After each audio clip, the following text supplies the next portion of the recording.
subscribe now and press the bell icon. Never miss an update. Hello everyone, how are you? I think you will be fine. I am Neelam and I welcome to all of you to our study channel Kautilya Study Zone. आज हम अपना Indian polity का 13 chapter start करने जा रहे हैं और आज के चैप्टर के अंदर हम देखेंगे फेडरल सिस्टम, यानी हमारी कंट्री के अंदर जो फेडरल सिस्टम फॉलो किया जाता है उसके रिगार्डिंग आज हम जो है इसके अंदर देखेंगे। तो देखिए फेडरल सिस्टम को की अगर हम बात करें तो देखिए इसके अंदर जो पॉलिटिकल साइंटिस्ट होते हैं वो क्या करते हैं, गवर्नमेंट को टू पार्ट्स में क्लासीफाई करते हैं। एक तो होता है कि यूनिटरी और दूसरा होता है फेडरल।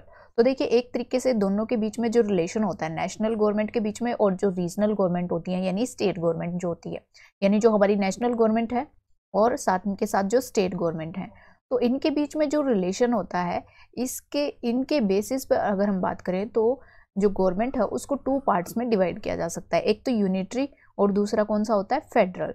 तो देखिए अगर हम यूनिटरी गवर्नमेंट की बात करें जिसके अंदर दोनों के बीच में कैसा रिलेशन होता है, इसमें जो है मोस्टली सारी की सारी पावर जो है वो किसके पास होती हैं, वो नेशनल गवर्नमेंट के पास होती हैं। और जो रीजनल गवर्नमेंट है उनको अपनी पावर जो है वो कहाँ से मिलती है, वो अथॉरिटी वगैरह वो नेशनल गवर्नमेंट के द्वारा दी जाती है। अब देखिए कि इस तरीके का यूनिटरी सिस्टम जो है वो कहाँ पर फॉलो किया जाता है, तो ऐसे काफ़ी सारे कंट्री हैं जिनके नाम हम आगे आने वाली स्लाइड में देखेंगे। तो देखिए यूनिटरी के अंदर मैंने बात की कि यहाँ पर क्या क्या होता है कि यहाँ पर जो नेशनल गवर्नमेंट होती है उसी के हाथ में सारी की सारी पावर होती है और जो स्टेट गवर्नमेंट होती हैं वो सारी की सारी अपनी पावर जो है वो नेशनल गवर्नमेंट से ही ड्राइव करती हैं। लेकिन अगर हम बात करें फेडरल गवर्नमेंट के बारे में तो देखिए फेडरल जो गवर्नमेंट है उसके अंदर क्या होता है कि पावर डिवाइडेड होती है किसके बीच में, जो नेशनल गवर्नमेंट होती है और जो रीजनल गवर्नमेंट मतलब जो स्टेट्स गवर्नमेंट होती हैं, स्टेट गवर्नमेंट्स जो होती हैं उनके बीच में। और ये किसके द्वारा दी जाती है पावर, ये कॉन्स्टिट्यूशन के द्वारा दी जाती हैं। तो मेन जो है डिफरेंस दोनों के बीच में यही है। यूनिटरी गवर्नमेंट के अंदर जो पावर दी जाती हैं रीजनल गवर्नमेंट को वो कहाँ से आती हैं, वो आती है नेशनल गवर्नमेंट के पास से। लेकिन अगर हम फेडरल गवर्नमेंट के बारे में बात करें तो फेडरल गवर्नमेंट के अंदर जो पावर होती हैं वो नेशनल गवर्नमेंट और रीजनल गवर्नमेंट दोनों के बीच में डिवाइडेड होती हैं। और ये पावर कहाँ से आती है, ये कॉन्स्टिट्यूशन से आती हैं। तो इस तरीके से जो दोनों के बीच में डिफरेंस जो है यहाँ पर क्लियर होता है। अब देखिए कि कहाँ पर जो है यूनिटरी फॉर्म फॉलो किया जाता है गवर्नमेंट का। तो देखिए ये जो है ब्रिटेन के अंदर, फ्रांस, जापान और चाइना, इटली, बेल्जियम, नॉर्वे और स्वीडन, स्पेन, इन सब कंट्री के अंदर क्या कौन सा मॉडल फॉलो किया जाता है, unitary model of government follow किया जाता है। यानी सारी की सारी पावर जो है वो नेशनल गवर्नमेंट के हाथ में होती हैं और जो रीजनल गवर्नमेंट होती हैं वो अपनी पावर जो है नेशनल गवर्नमेंट से लेती हैं। तो इस तरीके से आप देख सकते हैं। बाकी देखिए अगर हम फेडरल मॉडल की बात करें, जो फेडरल मॉडल होता है उसके बारे में अगर हम देखें तो ये हमारा किस किस कंट्री के अंदर फॉलो होता है। तो देखिए कि यूएसए के अंदर है, ये स्विट्जरलैंड के अंदर है, ऑस्ट्रेलिया, कनाडा, रशिया, ब्राज़ील और अर्जेंटीना। तो ये कंट्री हैं जिनके अंदर जो है फेडरल मॉडल ऑफ गवर्नमेंट जो है वो फॉलो होता है। अब देखिए फेडरल मॉडल ऑफ जो फेडरल मॉडल है उनको और किन किन नामों से हम जान सकते हैं। तो देखिए जो फेडरल मॉडल है वहाँ पर जो है नेशनल गवर्नमेंट को क्या माना जाता है, नेशनल गवर्नमेंट को नाम दिए जाते हैं फेडरल गवर्नमेंट, इसके साथ साथ सेंट्रल गवर्नमेंट और यूनियन गवर्नमेंट। तो जो हमारा फेडरल जो मॉडल है इसमें देखते हैं हम कि दो टाइप की जो हमारी गवर्नमेंट जो होती हैं, एक तो नेशनल और दूसरी कौन सी, रीजनल। तो इसमें जो है नेशनल को क्या नाम दिया जाता है, नेशनल को नाम यहाँ पर दिया जाता है फेडरल गवर्नमेंट, सेंट्रल गवर्नमेंट और यूनियन गवर्नमेंट, इनके नाम से जाना जाता है। लेकिन अगर हम रीजनल गवर्नमेंट की बात करें तो रीजनल गवर्नमेंट को किन नामों से जाना जाता है, तो देखिए ये जाना जाता है स्टेट गवर्नमेंट, जो स्टेट गवर्नमेंट होती है और प्रोविंशियल गवर्नमेंट होती है उनके नाम से जाना जाता है। तो हमारी कंट्री के अंदर किस नाम से जाना जाता है, हमारी कंट्री के अंदर जो है स्टेट गवर्नमेंट के नाम से जाना जाता है। और जो हमारी जो फेडरल गवर्नमेंट है यानी जो नेशनल गवर्नमेंट है उसको सेंट्रल गवर्नमेंट या यूनियन गवर्नमेंट के नाम से जाना जाता है। तो इस तरीके से जो है ये इनको अलग अलग नाम दिए गए हैं। तो देखिए इनकी यूनिटरी की और जो फेडरल गवर्नमेंट की कुछ अपनी स्पेसिफिक फीचर्स होती हैं, तो इनके बारे में और इनके डिफरेंस के अंदर हम जो है अगली स्लाइड्स में देखेंगे। उससे पहले हम देखते हैं कि जो फेडरेशन वर्ड है वो कहाँ से ड्राइव किया गया है। तो देखिए ये एक लैटिन वर्ड है फ्यूडस, यहाँ से ड्राइव किया गया है, जिसका मीनिंग क्या है, ट्रीटी और एग्रीमेंट, यानी किसी के बीच में जो है ट्रीटी का होना या एग्रीमेंट का होना, वो क्या कहलाती है, एक तरीके से फेडरेशन, वो इसका फ्यूडस वर्ड जो है, ये फेडरेशन वर्ड जो है वो फीडस से लिया गया है और फीडस का मतलब यही है किसी के बीच में ट्रीटी या एग्रीमेंट का साइन होना। तो देखिए फेडरेशन जो है एक तरीके से नया पॉलिटिकल सिस्टम है एक न्यू पॉलिटिकल सिस्टम है जो कि किस तरीके से बनता है कि एक तरीके से ये बनता है ट्रीटी और एग्रीमेंट के द्वारा, किसके बीच में, वेरियस यूनिट्स, यानी काफ़ी सारे जो रीजन हैं या काफ़ी सारी जो स्टेट्स हैं या प्रोविंसेस हैं वो क्या करते हैं, वो आपस में मिलकर एक ट्रीटी और एग्रीमेंट कर लेते हैं और एक तरीके से नया पॉलिटिकल सिस्टम जो बनाते हैं उसको हम क्या कहते हैं, उसको फेडरेशन कहते हैं। तो देखिए ये वेरियस यूनिट्स जो है जो आपस में इंटीग्रेट होती हैं, इनको जो है अलग अलग नाम से पुकारा जाता है अलग अलग कंट्री के अंदर। अब देखिए अगर हम यूएस के बारे में बात करें, यानी जो यूएसए है, अमेरिका है, वहाँ पर जो है इन यूनिट्स को स्टेट माना जाता है, स्टेट्स। और हमारी कंट्री के अंदर भी क्या बोला जाता है, स्टेट्स। तो देखिए यहाँ पर जो है यूएसए के अंदर काफ़ी सारे स्टेट्स थे, उन्होंने आपस में जो है एग्रीमेंट किया और उसके बाद उन्होंने जो है एक यूनाइटेड स्टेट ऑफ अमेरिका जो है ये एस्टेब्लिश कर दिया। आपस में एग्रीमेंट करने के बाद इन्होंने एक कंट्री को अलग से एस्टेब्लिश कर दिया। इसी तरीके से देखिए स्विट्जरलैंड के अंदर जो है यहाँ पर क्या किस नाम से जाना जाता है, कैंटन्स के नाम से जाना जाता है। कनाडा के अंदर जो है प्रोविंसेस के नाम से जाना जाता है और रशिया के अंदर रिपब्लिक्स के नाम से जाना जाता है। इस तरीके से जो है यहाँ पर इन यूनिट्स को अलग अलग नेम अलग अलग कंट्रीज के द्वारा दिए गए हैं। अब देखिए हम फेडरल और यूनिटरी जो गवर्नमेंट है उनकी फीचर्स के बारे में कंपेयर कर सकते हैं कि इनकी क्या फीचर्स होती हैं। तो देखिए फेडरल गवर्नमेंट की अगर हम बात करें तो यहाँ पर देखिए ड्यूअल गवर्नमेंट होती है, एक तो नेशनल गवर्नमेंट और रीजनल गवर्नमेंट। तो ये जो है अपने अपने जो इनका स्फेयर होता है, जो जो पावर इनको मिली होती है उसके अंदर रहते हुए ये काम करते हैं। लेकिन यूनिटरी गवर्नमेंट के अंदर क्या होता है, एक सिंगल गवर्नमेंट होती है और वो किसकी होती है, नेशनल गवर्नमेंट की। और रीजनल गवर्नमेंट जो है इसके अंडर क्रिएट की जाती है और ये अपनी पावर जो है वो नेशनल गवर्नमेंट से लेते हैं। और यहाँ पर ये अपनी पावर कहाँ से लेते हैं, ये कॉन्स्टिट्यूशन से लेते हैं। अब देखिए फेडरल जो गवर्नमेंट होती है इसके अंदर जो कॉन्स्टिट्यूशन होता है रिटन होता है, रिटन कॉन्स्टिट्यूशन होता है। ऐसा क्यों होता है, क्योंकि स्टेट्स को जो हमने पावर देनी है और जो हमने नेशनल गवर्नमेंट को जो पावर देनी है वो अलग से डिफाइन होनी चाहिए, एक तरीके से रिटन में होनी चाहिए, तभी तो हमें क्लैरिफाई होगा कि स्टेट्स की पावर क्या है और जो है नेशनल गवर्नमेंट की पावर क्या है। तो इस तरीके से जो है इनके लिए क्या होगा, एक तरीके से रिटन कॉन्स्टिट्यूशन होगा। लेकिन यहाँ पर एक सिंगल गवर्नमेंट है, सिंगल गवर्नमेंट मतलब नेशनल गवर्नमेंट है, तो नेशनल गवर्नमेंट जो चाहे वो रूल बना सकती है। तो इन केस में क्या हो सकता है कि जो कॉन्स्टिट्यूशन है वो रिटन भी हो सकता है, अनरिटन भी हो सकता है। तो यहाँ पर देखिए एग्जाम्पल लिया जा सकता है, फ्रांस का कॉन्स्टिट्यूशन जो है वो रिटन है और ब्रिटेन का कॉन्स्टिट्यूशन जो है वो अनरिटन है। देखिए अनरिटन का मतलब ये नहीं है कि ये राइटिंग में नहीं है। देखिए ब्रिटेन के अंदर भी जो है कॉन्स्टिट्यूशन के अंदर जो भी इनके द्वारा लॉ पास किए जाते हैं उनको रिटन फॉर्म में रखा जाता है, लेकिन एक रिटन में होता है कि एक स्पेसिफिक जो है इसका प्रोसीजर होता है और उसके अकॉर्डिंग जो है इसको रखा जाता है। लेकिन ब्रिटेन के अंदर क्या है कि अलग से जब भी कोई लॉ पास होता है तो उसको अलग से जो है एक सेपरेट डॉक्यूमेंट के अंदर रख दिया जाता है। लेकिन रिटन डॉक्यूमेंट के अंदर क्या होता है, रिटन जो कॉन्स्टिट्यूशन होता है उसमें एक जो है इकट्ठा जो है डॉक्यूमेंट होता है, अच्छे से कंपाइल किया हुआ, बिल्कुल जो है पूरे प्रोसेस और सिस्टमेटिक वे में जो है उसको अच्छे से रखा जाता है, तो उसको बोलते हैं हम रिटन कॉन्स्टिट्यूशन। अनरिटन के अंदर होता है कि जैसे पहले हमने प्रिपेयर कर दिया, धीरे धीरे जैसे जैसे नए नए लॉ पास होते जाते हैं तो उसके साथ साथ जो है उनके लिए अलग से जो है रिटन फॉर्म में उनको रख दिया जाता है। मतलब एक तरीके से उसके अंदर उसको जो है एक ही कॉन्स्टिट्यूशन के अंदर कंपाइल नहीं किया जाता, तो इसको बोल सकते हैं हम अनरिटन कॉन्स्टिट्यूशन। आगे देखिए थर्ड फीचर के बारे में अगर हम देखें तो यहाँ पर फेडरल गवर्नमेंट के अंदर क्या होता है कि जो पावर्स होती हैं वो नेशनल और रीजनल गवर्नमेंट के बीच में डिवाइडेड होती हैं। और ये कहाँ से किसके द्वारा डिवाइड की गई हैं, ये कॉन्स्टिट्यूशन के द्वारा डिवाइड की गई हैं। लेकिन यहाँ पर इस तरीके का कोई भी डिवीजन ऑफ पावर नहीं होता, सारी की सारी पावर नेशनल गवर्नमेंट के हाथ में होती है और नेशनल गवर्नमेंट चाहे तो वो जो है स्टेट गवर्नमेंट्स को और रीजनल गवर्नमेंट्स को ये पावर दे सकती हैं। आगे देखिए फोर्थ फीचर की अगर हम बात करें तो फेडरल गवर्नमेंट के अंदर क्या होता है, सुप्रीमेसी ऑफ कॉन्स्टिट्यूशन होती है, यानी कॉन्स्टिट्यूशन सबसे ऊपर होता है। यानी यहाँ पर नेशनल गवर्नमेंट की यहाँ पर अपनी मनमानी नहीं चलेगी, यहाँ पर क्या होगा, कॉन्स्टिट्यूशन के अंदर जो लिखा है वही जो है सुप्रीम होगा। तो एक तरीके से आप देख सकते हैं रिटन कॉन्स्टिट्यूशन की वजह से ही ऐसा पॉसिबल है। लेकिन यहाँ पर देखिए यहाँ पर क्या है कि यहाँ पर जो है कॉन्स्टिट्यूशन सुप्रीम हो सकता है लेकिन नहीं भी हो सकता। तो देखिए जापान का अगर एग्जाम्पल लें तो वहाँ पर जो है कॉन्स्टिट्यूशन को सुप्रीम माना गया है, लेकिन ब्रिटेन के अंदर किसको माना गया है, वहाँ पर जो है पार्लियामेंट को सुप्रीम माना गया है, वहाँ पर जो है कॉन्स्टिट्यूशन को सुप्रीम नहीं माना गया। पार्लियामेंट जो भी लॉ पास कर देती है उसको क्या कर देती है, कॉन्स्टिट्यूशन के अंदर रख देती है। तो इस तरीके से जो है यहाँ पर कॉन्स्टिट्यूशन को सुप्रीम नहीं माना जाता।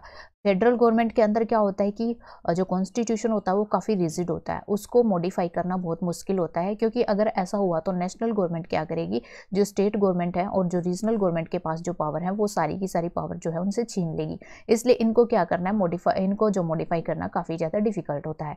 लेकिन यहाँ पर क्या होता है कि यहाँ पर रिजिड भी हो सकता है और फ्लेक्सिबल भी हो सकता है। रिजिड की बात करें तो ये फ्रांस के अंदर, और फ्लेक्सिबल की बात करें तो ये ब्रिटेन के अंदर है। तो यहाँ पर पार्लियामेंट जो मर्जी चाहे यहाँ पर लॉ पास कर सकती है।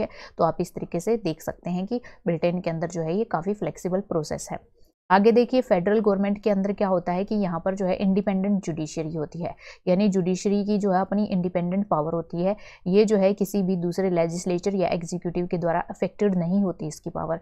लेकिन यहाँ पर क्या हो सकता है कि यहाँ पर जो है इंडिपेंडेंट भी हो सकती है जुडिशरी, और इंडिपेंडेंट भी हो सकती है, नॉट इंडिपेंडेंट भी हो सकती है। तो यहाँ पर आप देख सकते हैं कि इस तरीके से जो है जुडिशरी यहाँ पर इंडिपेंडेंट होगी, तभी जो है वो अच्छे से काम कर पाएगी, तभी जो है वो कॉन्स्टिट्यूशन के अकॉर्डिंग काम कर पाएगी। अगर उसके पास अपनी इंडिपेंडेंस नहीं होगी तो वो जो है बिल्कुल जो लेजिस्लेचर और एग्जीक्यूटिव है उनके इन्फ्लुएंस में आकर काम करेगी और अच्छे से अपने डिसीजन नहीं ले पाएगी।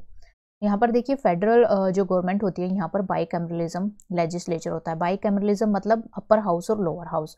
तो आप देख सकते हैं अपर हाउस और लोअर हाउस की क्या इंपॉर्टेंस है। तो आप ये इंडिया के अंदर भी देख सकते हैं कि जो अपर हाउस है वो हमारा कौन सा है, राज्यसभा, जिसके अंदर जो है स्टेट्स जो है वो रिप्रेजेंट करते हैं। लोअर हाउस जो है वो क्या है, हमारा हाउस ऑफ पीपल है, और ये है लोकसभा। तो देख सकते हैं कि इसके अंदर जो है लोगों के द्वारा, इलेक्शन के द्वारा जो है यहाँ पर एमपीज जो है वो इलेक्ट किए जाते हैं।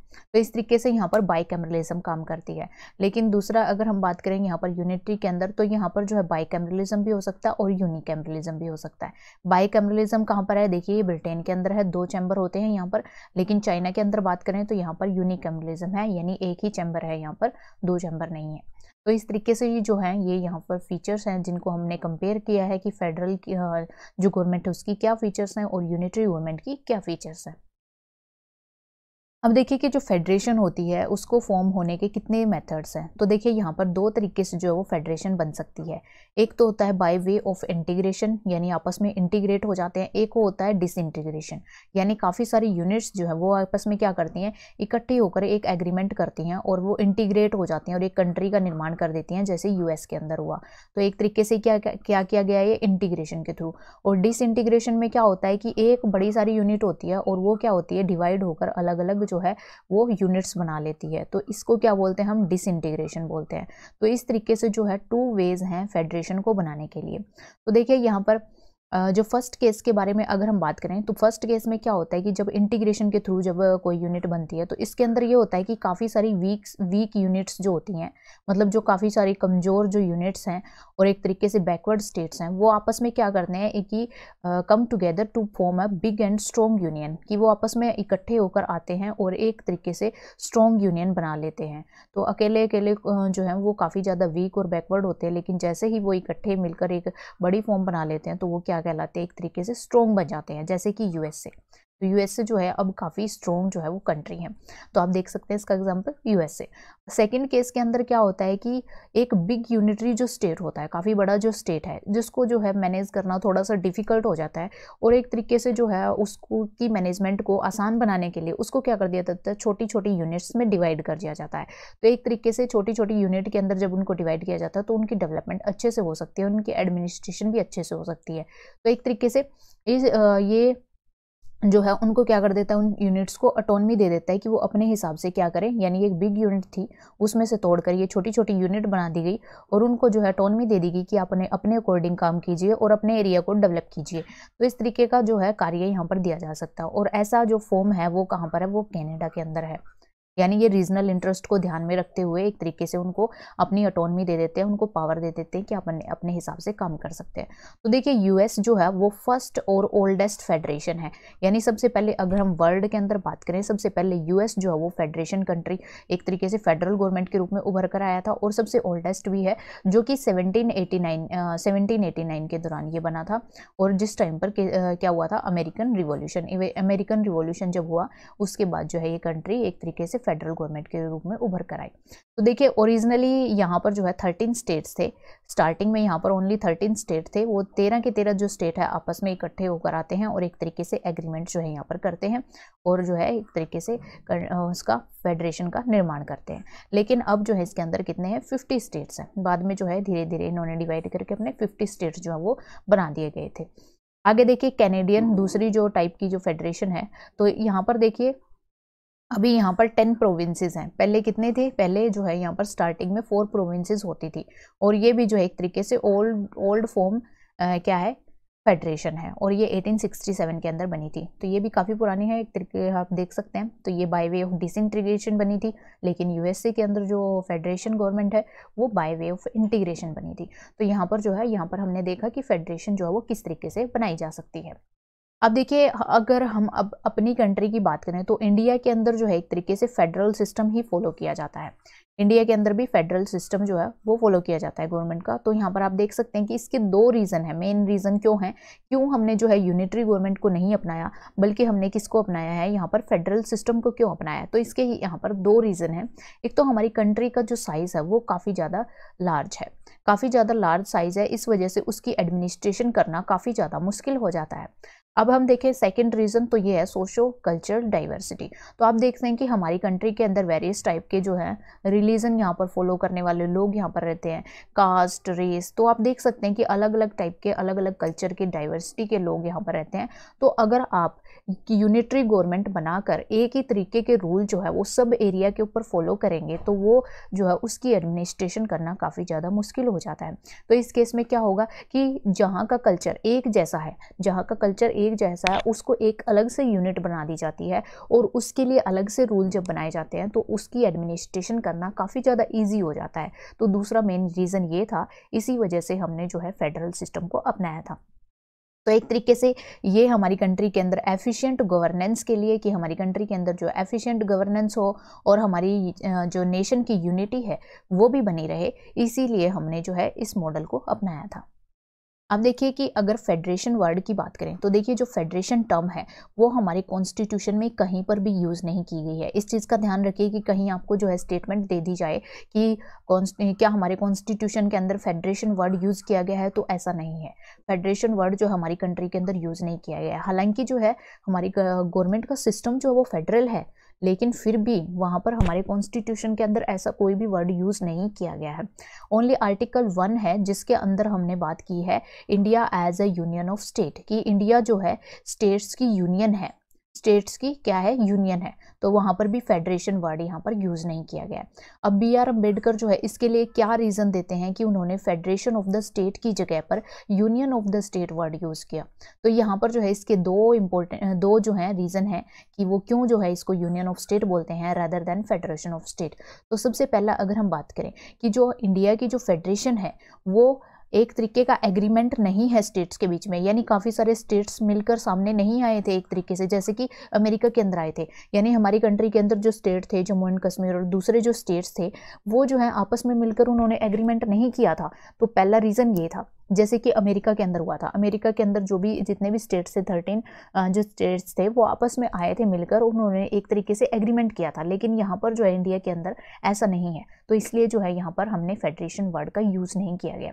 सेकंड के अंदर क्या है कि यहाँ पर स्टेट को कोई भी राइट नहीं है कि वो क्या कर सके, सिसीड कर सके फ्रॉम द फेडरेशन, यानी वो फेडरेशन को छोड़कर नहीं जा सकता। लेकिन वहाँ पर जो है दूसरे केस में जहाँ पर फेडरेशन है वहाँ पर जो है स्टेट को परमिशन होती है कि वो चाहे तो उसको छोड़कर भी जा सकता है। लेकिन ये भी कंट्री टू कंट्री जो है वो डिपेंड करता है कि अगर वो छोड़कर जाना चाहे जा सकता है। लेकिन यहाँ पर नहीं है, स्टेट को जो है यहाँ पर राइट नहीं है कि वो यहाँ से सिसीड कर सके, यानी हमारी कंट्री को छोड़कर जा सके। तो इसलिए जो है जो फेडरेशन की जगह हमने क्या ये वर्ड यूज़ किया है, यूनियन वर्ड यूज़ किया है, क्योंकि ये क्या है, इनडिस्ट्रक्टिबल है। इनडिस्ट्रक्टिबल मतलब आप जो है इसको यूनियन को तोड़ नहीं सकते, यूनियन को क्या नहीं कर सकते, आप तोड़ नहीं सकते। तो इसलिए जो है इन्होंने क्या किया है, यूनियन वर्ड का यूज़ किया है। तो ये 2 मेन रीज़न थे यहाँ पर। उसके बाद देखिए अगर आगे हम बात करें तो इंडिया का जो फेडरल सिस्टम है वो किसके बेस पर बना है, तो ये देखिए अमेरिकन मॉडल के बेस पर नहीं बना है, ये बना है कैनेडियन मॉडल के बेस पर। क्योंकि कैनेडियन मॉडल जो है वो डिफरेंट है किससे, अमेरिकन मॉडल से। और अमेरिकन मॉडल से किस वे में डिफरेंस है, क्योंकि अमेरिका के अंदर भी क्या हुआ था कि काफ़ी सारी जो स्टेट्स हैं वो आपस में मिलकर आए थे और उन्होंने इस तरीके से एग्रीमेंट किया था। तो देखा था हमने ये इंटीग्रेशन के थ्रू हुआ था, लेकिन यहाँ पर डिसइंटीग्रेशन के थ्रू हुआ था। और यहाँ पर क्या है, काफ़ी स्ट्रॉन्ग सेंटर है, मतलब फेडरल सिस्टम होते हुए भी यहाँ पर सेंटर के पास ज़्यादा पावर है कनाडा के अंदर, और सेम जो है वो इंडिया के अंदर भी है। इंडिया के अंदर भी जो है सेंटर के पास ज़्यादा पावर है, स्टेट्स के पास जो है वो कम पावर है। तो इस वजह से जो है जो इंडिया का जो फेडरल सिस्टम है वो किसके ऊपर बेस्ड है, वो कनाडा के फेडरल सिस्टम के ऊपर बेस्ड है। अब इसके भी 3 रीज़न यहाँ पर देते हैं कि ये क्यों कनाडा की फेडरेशन के सिस्टम पर बेस्ड है। क्योंकि इसकी फॉर्मेशन, ये हमने देखा कि इसकी फॉर्मेशन किससे हुई थी, बाय वे ऑफ डिसइंटीग्रेशन। यानी हमारी कंट्री भी तो काफ़ी ज़्यादा विशाल है, तो उसमें से भी हमने क्या किया, स्टेट्स को डिवाइड किया है, उनकी टेरिटरी डिसाइड कर दी गई है कि ये एरिया तेलंगाना के अंदर आता है, ये आंध्र प्रदेश के अंदर आता है, ये जम्मू एंड कश्मीर के अंदर आता है, जम्मू एंड कश्मीर को हम यूटी बना देते हैं स्टेट के बाद। तो इस तरीके से जो है ये सारी के सारे जो हमारे स्टेट्स बने हैं वो एक तरीके से डिसइंटीग्रेशन के थ्रू बने हैं। तो यहाँ पर इसलिए जो है जैसे कनाडा का बना है उसी तरीके से ये जो है फॉर्म हुआ है। तो इस वजह से हमने इसको क्या यूज़ किया है, कनाडा की फेडरेशन से रिजेम्बलेंस इसकी दिखाई है। उसके बाद देखिए हमने जो है प्रेफरेंस दी है वर्ड को यूज़ करना, किसको, यूनियन। यूनियन वर्ड को हमने प्रेफरेंस दी है कि हम यूनियन वर्ड यूज़ करेंगे रेदर देन फेडरेशन, और कनाडा के अंदर भी यूनियन वर्ड को ही प्रेफरेंस दी गई है, वहाँ पर भी फेडरेशन की जगह यूनियन वर्ड यूज़ होता है। और थर्ड अगर फीचर की बात करें तो सेंट्रलाइजिंग टेंडेंसी, मतलब सारी की सारी, मोस्टली सारी नहीं, मतलब मोस्टली जो पावर हैं, ज़्यादा पावर किसके पास है, वो हैं हमारे सेंटर के पास, और रेदर देन स्टेट। स्टेट के पास पावर है लेकिन कम है, लेकिन सेंटर के पास क्या है, पावर ज़्यादा है, जैसे कि कनाडा के मॉडल के अंदर है। तो इस वजह से जो है हमने कनाडा, ये जो हमारा इंडियन जो फेडरेशन सिस्टम है वो हमारा कैनेडियन मॉडल के ऊपर बेस्ड है। आगे देखिए अब हम बात करते हैं कि फेडरल फीचर्स होती क्या है। तो देखिए एक तरीके से जो फेडरल फीचर है वो हमने पहले जब हमने यूनिटरी और फेडरल का जब हमने क्या किया था, दोनों का जब डिफरेंस हमने देखा था तब भी हम देख चुके हैं, फिर भी हम थोड़ा डिटेल में देख लेते हैं कि इनकी जो है फीचर्स क्या है कॉन्स्टिट्यूशन के अंदर। तो देखिए सबसे पहले बात करते हैं हम ड्यूअल पॉलिटी के बारे में। तो यहाँ पर देखिए ड्यूअल पॉलिटी क्यों है, क्योंकि हमने देखा कि यहाँ पर 2 टाइप्स की गवर्नमेंट्स हैं, एक तो हमारी सेंटर लेवल पर है और दूसरी हमारी स्टेट। तो एक तरीके से यूनियन मतलब हमारी सेंटर लेवल पर हो जाएगी, और पेरिफेरी मतलब जो उसकी सहायक है या उसकी सबॉर्डिनेट है वो क्या है, वो स्टेट हो जाएंगी। तो यहाँ पर क्या होगी, ड्यूअल पॉलिटी होगी, यूनियन होंगे और स्टेट होंगे। तो सबसे पहले फीचर यही है। तो यूनियन जो गवर्नमेंट है वो डील करती है जो नेशनल इंपॉर्टेंस के जो मैटर है उनके साथ डील करती है। तो नेशनल इंपॉर्टेंस के मैटर क्या हो सकते हैं, तो देखिए अगर कोई भी वॉर हो जाता है उस केस में डिफेंस किसके हाथ में आता है, वो यूनियन गवर्नमेंट के हाथ में आएगा, ना कि स्टेट गवर्नमेंट के हाथ में। फॉरेन अफेयर, हमने फॉरेन कंट्री से डील करना है, कोई भी एग्रीमेंट करना है तो वो फॉरेन अफेयर इसी के थ्रू होंगे। करेंसी, पूरी कंट्री के अंदर जो है करेंसी फॉलो की जाती है, जो फॉलो की जाएगी उस करेंसी से रिलेटेड जो भी डिसीजन होंगे वो भी यूनियन गवर्नमेंट्स के होंगे। इसी के साथ साथ कम्युनिकेशन एंड सो ऑन, और दूसरे कम्युनिकेशन से रिलेटेड है, स्टेट्स हैं जो अलग अलग, उनके साथ हमने अपना कम्युनिकेशन एस्टेब्लिश करना है, पूरी कंट्री को हमने इंटीग्रेट करना है, एक साथ में हमने सबको जो है सारी की सारी सूचनाओं के बारे में या इन्फॉर्मेशन है जो हमने प्रोवाइड करनी है, डिजास्टर से रिलेटेड इन्फॉर्मेशन देनी है, या फिर दूसरी कोई स्कीम्स जो है वो आती है, या कोई इंपॉर्टेंट डिसीजन लिया जाता है, या कोई कानून पास किया जाता है, तो आप देख सकते हैं कि कम्युनिकेशन भी काफ़ी ज़्यादा इंपॉर्टेंट जो है वो मैटर है। तो यहाँ पर देखिए कि यूनियन गवर्नमेंट के हाथ में वही मैटर जो है वो डील करती है कि जो कि काफ़ी ज़्यादा इंपॉर्टेंट है और पूरी कंट्री को जो है वो साथ में लेकर चलते हैं। अब देखिए अगर स्टेट गवर्नमेंट की बात करें तो यहाँ पर कुछ दूसरे मैटर जो कि रीजनल और जिनकी लोकल इंपॉर्टेंस होती है उनको ये देखती है। तो देखिए पब्लिक ऑर्डर, यानी पूरी कंट्री के अंदर हम एक साथ पब्लिक ऑर्डर जो है वो मेंटेन नहीं कर सकते, लेकिन अगर मान लिया किसी स्टेट के हिस्से में, किसी भी कंट्री के मतलब हमारी कंट्री के किसी भी हिस्से में जो है कोई भी ऐसी प्रॉब्लम क्रिएट हो जाती है कि लॉ एंड ऑर्डर जो है वो डिस्टर्ब हो जाता है, तो वहाँ पर जो है पूरी कंट्री के लिए कोई भी लॉ पास करने की बजाय ये स्टेट गवर्नमेंट जो है वो अपने लिए यहाँ पर जो है क्या करेंगी, पब्लिक ऑर्डर को मेंटेन करने के लिए प्रयास करेंगी। ऐसे ही एग्रीकल्चर लैंड, तो आप देख सकते हैं कि जैसे राजस्थान वाला एक कुछ जो एरिया है वो काफ़ी ज़्यादा क्या है, रेगिस्तान वाला एरिया है। तो वहाँ पर जो आप कानून पास करेंगे या वहाँ पर जो आप स्कीम वगैरह लगाएंगे ताकि उस एरिया को जो है डेवलप किया जा सके, तो वो अलग होंगी। तो इसलिए जो है सेंटर जो है वो हर एक के लिए जो है सेम लॉ नहीं बनाएगा। लेकिन दूसरे जो एरिया हैं, जैसे आप वेस्ट बंगाल का एरिया देख सकते हैं, बिहार का एरिया देख सकते हैं, तो यहाँ पर वाटर काफ़ी ज़्यादा मात्रा में है, तो यहाँ पर जो आसानी से एग्रीकल्चर की जा सकती है। तो इससे रिलेटेड जो भी कानून ये पास करेंगे तो वहाँ की स्टेट गवर्नमेंट्स करेंगी, और राजस्थान से रिलेटेड जो भी लॉ पास किए जाएंगे वो वहाँ की स्टेट गवर्नमेंट को देखेगी। इसी तरीके से हेल्थ से रिलेटेड है, लोकल गवर्नमेंट से रिलेटेड है, तो ये सारे के सारे जो कम इंपॉर्टेंस वाले और जिनकी जो है रीजनल और लोकल इंपॉर्टेंस जाता है वो स्टेट गवर्नमेंट के द्वारा हैंडल किए जाते हैं। आप देखिए सेकंड फीचर, ये भी हमने देखा था कि रिटन कॉन्स्टिट्यूशन की, कॉन्स्टिट्यूशन क्या होना चाहिए, रिटन होना चाहिए। तो देखिए हमारी कंट्री का यानी इंडिया का जो कॉन्स्टिट्यूशन है वो रिटन डॉक्यूमेंट तो है ही, इसके साथ साथ ये वर्ल्ड का सबसे लेंथीएस्ट कॉन्स्टिट्यूशन है, मतलब सबसे लेंथी है ये। क्यों है लेंथी? क्योंकि इसके अंदर ओरिजिनली अगर हम बात करें स्टार्टिंग में जब ये बना था तो इसके अंदर एक प्रियम्बल थी, 395 जो है इसके अंदर आर्टिकल्स थे, और जिनको जो है 22 पार्ट्स के अंदर डिवाइड किया गया था, और 8 शेड्यूल यहाँ पर थे। लेकिन एट प्रेजेंट 2019 की यहाँ पर बात हो रही है कि एट प्रेजेंट यहाँ पर कितने हैं, एक प्रियम्बल है, 470 यहाँ पर आर्टिकल्स हैं जिनको 25 पार्ट्स के अंदर जो है ऐड किया गया, और यहाँ पर जो है देखिए 12 शेड्यूल है, 4 नए और शेड्यूल ऐड कर दिए गए हैं, और सारे आर्टिकल जो है वो ऐड कर दिए गए हैं। देखिए आर्टिकल्स के नंबर्स जो हैं वो चेंज होते रहते हैं, तो इसलिए ये इतना ज़्यादा इंपॉर्टेंट नहीं है कि अभी कितने हैं कितने हैं, ये पहले जो स्टार्टिंग में थे वो ज़्यादा इंपॉर्टेंट है। तो यहाँ पर जो है ये लगातार जैसे जैसे कोई भी मॉडिफिकेशन कॉन्स्टिट्यूशन के अंदर होती है, कोई भी कानून पास होता है, उसके द्वारा कोई भी नया आर्टिकल वहाँ पर ऐड कर दिया जाता है, पुराना हटा दिया जाता है, तो उनकी संख्या जो है वो चेंज होती रहती है। इस तरीके से जो है हमारी कंट्री के अंदर देख सकते हैं कि आप कितने ज़्यादा आर्टिकल हैं। लेकिन अगर हम जो है यूएसए के अंदर बात करें ना, तो वहाँ पर ओनली 7 आर्टिकल्स हैं, 7 आर्टिकल। देख सकते हैं आप कितने कम जो है वहाँ पर, इतने तो हमारे फंडामेंटल राइट्स हो जाते हैं, 6 तो हमारे फंडामेंटल राइट्स ही हो जाते हैं। तो देख सकते हैं कि वहाँ पर जो है यूएसए के अंदर उन 7 आर्टिकल्स हैं, और हमारी कंट्री के अंदर आप देखिए कितने ज़्यादा आर्टिकल है। तो यहीं से आप अंदाज़ा लगा सकते हैं कि हमारे कॉन्स्टिट्यूशन कितना लेंथी हो सकता है कि इसके अंदर इतने सारे आर्टिकल दिए गए हैं। अब देखिए कि इसके अंदर जो है स्पेसिफाई किया गया है, क्या स्पेसिफाई किया गया है कि गवर्नमेंट्स का स्ट्रक्चर क्या होगा, उनका ऑर्गेनाइजेशन कैसे होगी, पावर्स, उनके functions, both central and state government.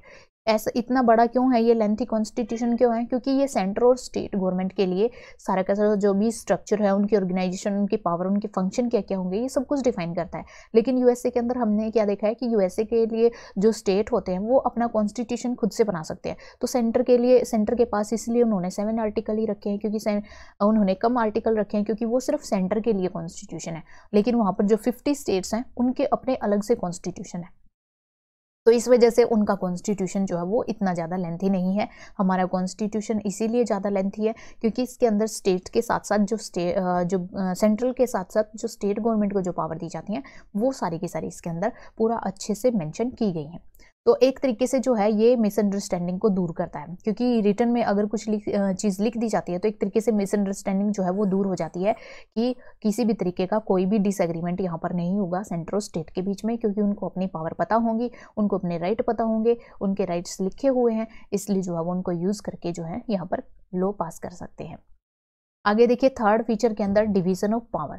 तो डिवीजन ऑफ पावर को हमारे कॉन्स्टिट्यूशन के अंदर जो है पावर को डिवाइड किया गया है सेंट्रल और स्टेट के बीच में, और इसके लिए जो है एक लिस्ट प्रिपेयर की गई है 7th शेड्यूल के अंदर, जिसको जो है 3 पार्ट्स में डिवाइड किया गया है। एक यूनियन लिस्ट, स्टेट लिस्ट और कंकरेंट लिस्ट। देखिए जो यूनियन लिस्ट होती है इस पर जो है सेंटर लॉ बनाता है, जो स्टेट लिस्ट होती है इस पर स्टेट अपने लॉ बनाते हैं, और जो कंकरेंट लिस्ट होती है तो इसके अंदर जो है यूनियन और जो स्टेट है वो दोनों ही लॉ बना सकते हैं। तो एक तरीके से देख सकते हैं इस तरीके से यहाँ पर जो है जो लिस्ट है उसको डिवाइड किया गया है कि कौन कौन से मैटर किसके अंदर आते हैं। तो हमने देखा डिफेंस, कम्युनिकेशन, इस तरीके के जो मैटर्स हैं इंपॉर्टेंट वो सारे यूनियन लिस्ट में जाएंगे। उसके बाद हमने देखा एग्रीकल्चर, लोकल गवर्नमेंट और हेल्थ, पब्लिक ऑर्डर से रिलेटेड जो भी थोड़े कम इंपॉर्टेंस वाले जो मैटर्स हैं वो किसके अंदर आते हैं, वो स्टेट लिस्ट के अंदर आते हैं। और कंकरेंट के अंदर जो है दोनों जिस पर लॉ बना सकते हैं कॉमनली, तो वहाँ पर जो है कंकरेंट लिस्ट के अंदर वो मैटर रखे गए हैं। तो देखिए ओरिजिनली अगर हम बात करें यूनियन लिस्ट में 97 जो है वो सब्जेक्ट थे, अब 98 हो चुके हैं। स्टेट के अंदर जो है वो 66 मैटर्स आते थे, अब जो है 59 हो चुके हैं। इनको जो है बाकी के जो यहाँ से हटाकर या तो उनको ख़त्म कर दिया गया या उनको सेंटर या कंकरेंट लिस्ट में डाल दिया गया है। ऐसे ही कंकरेंट लिस्ट में पहले 47 थे, अब ये 52 हो चुके हैं। इस तरीके से जो है इनके मैटर्स जो है वो चेंज होते रहते हैं इनकी इंपॉर्टेंस को देखते हुए।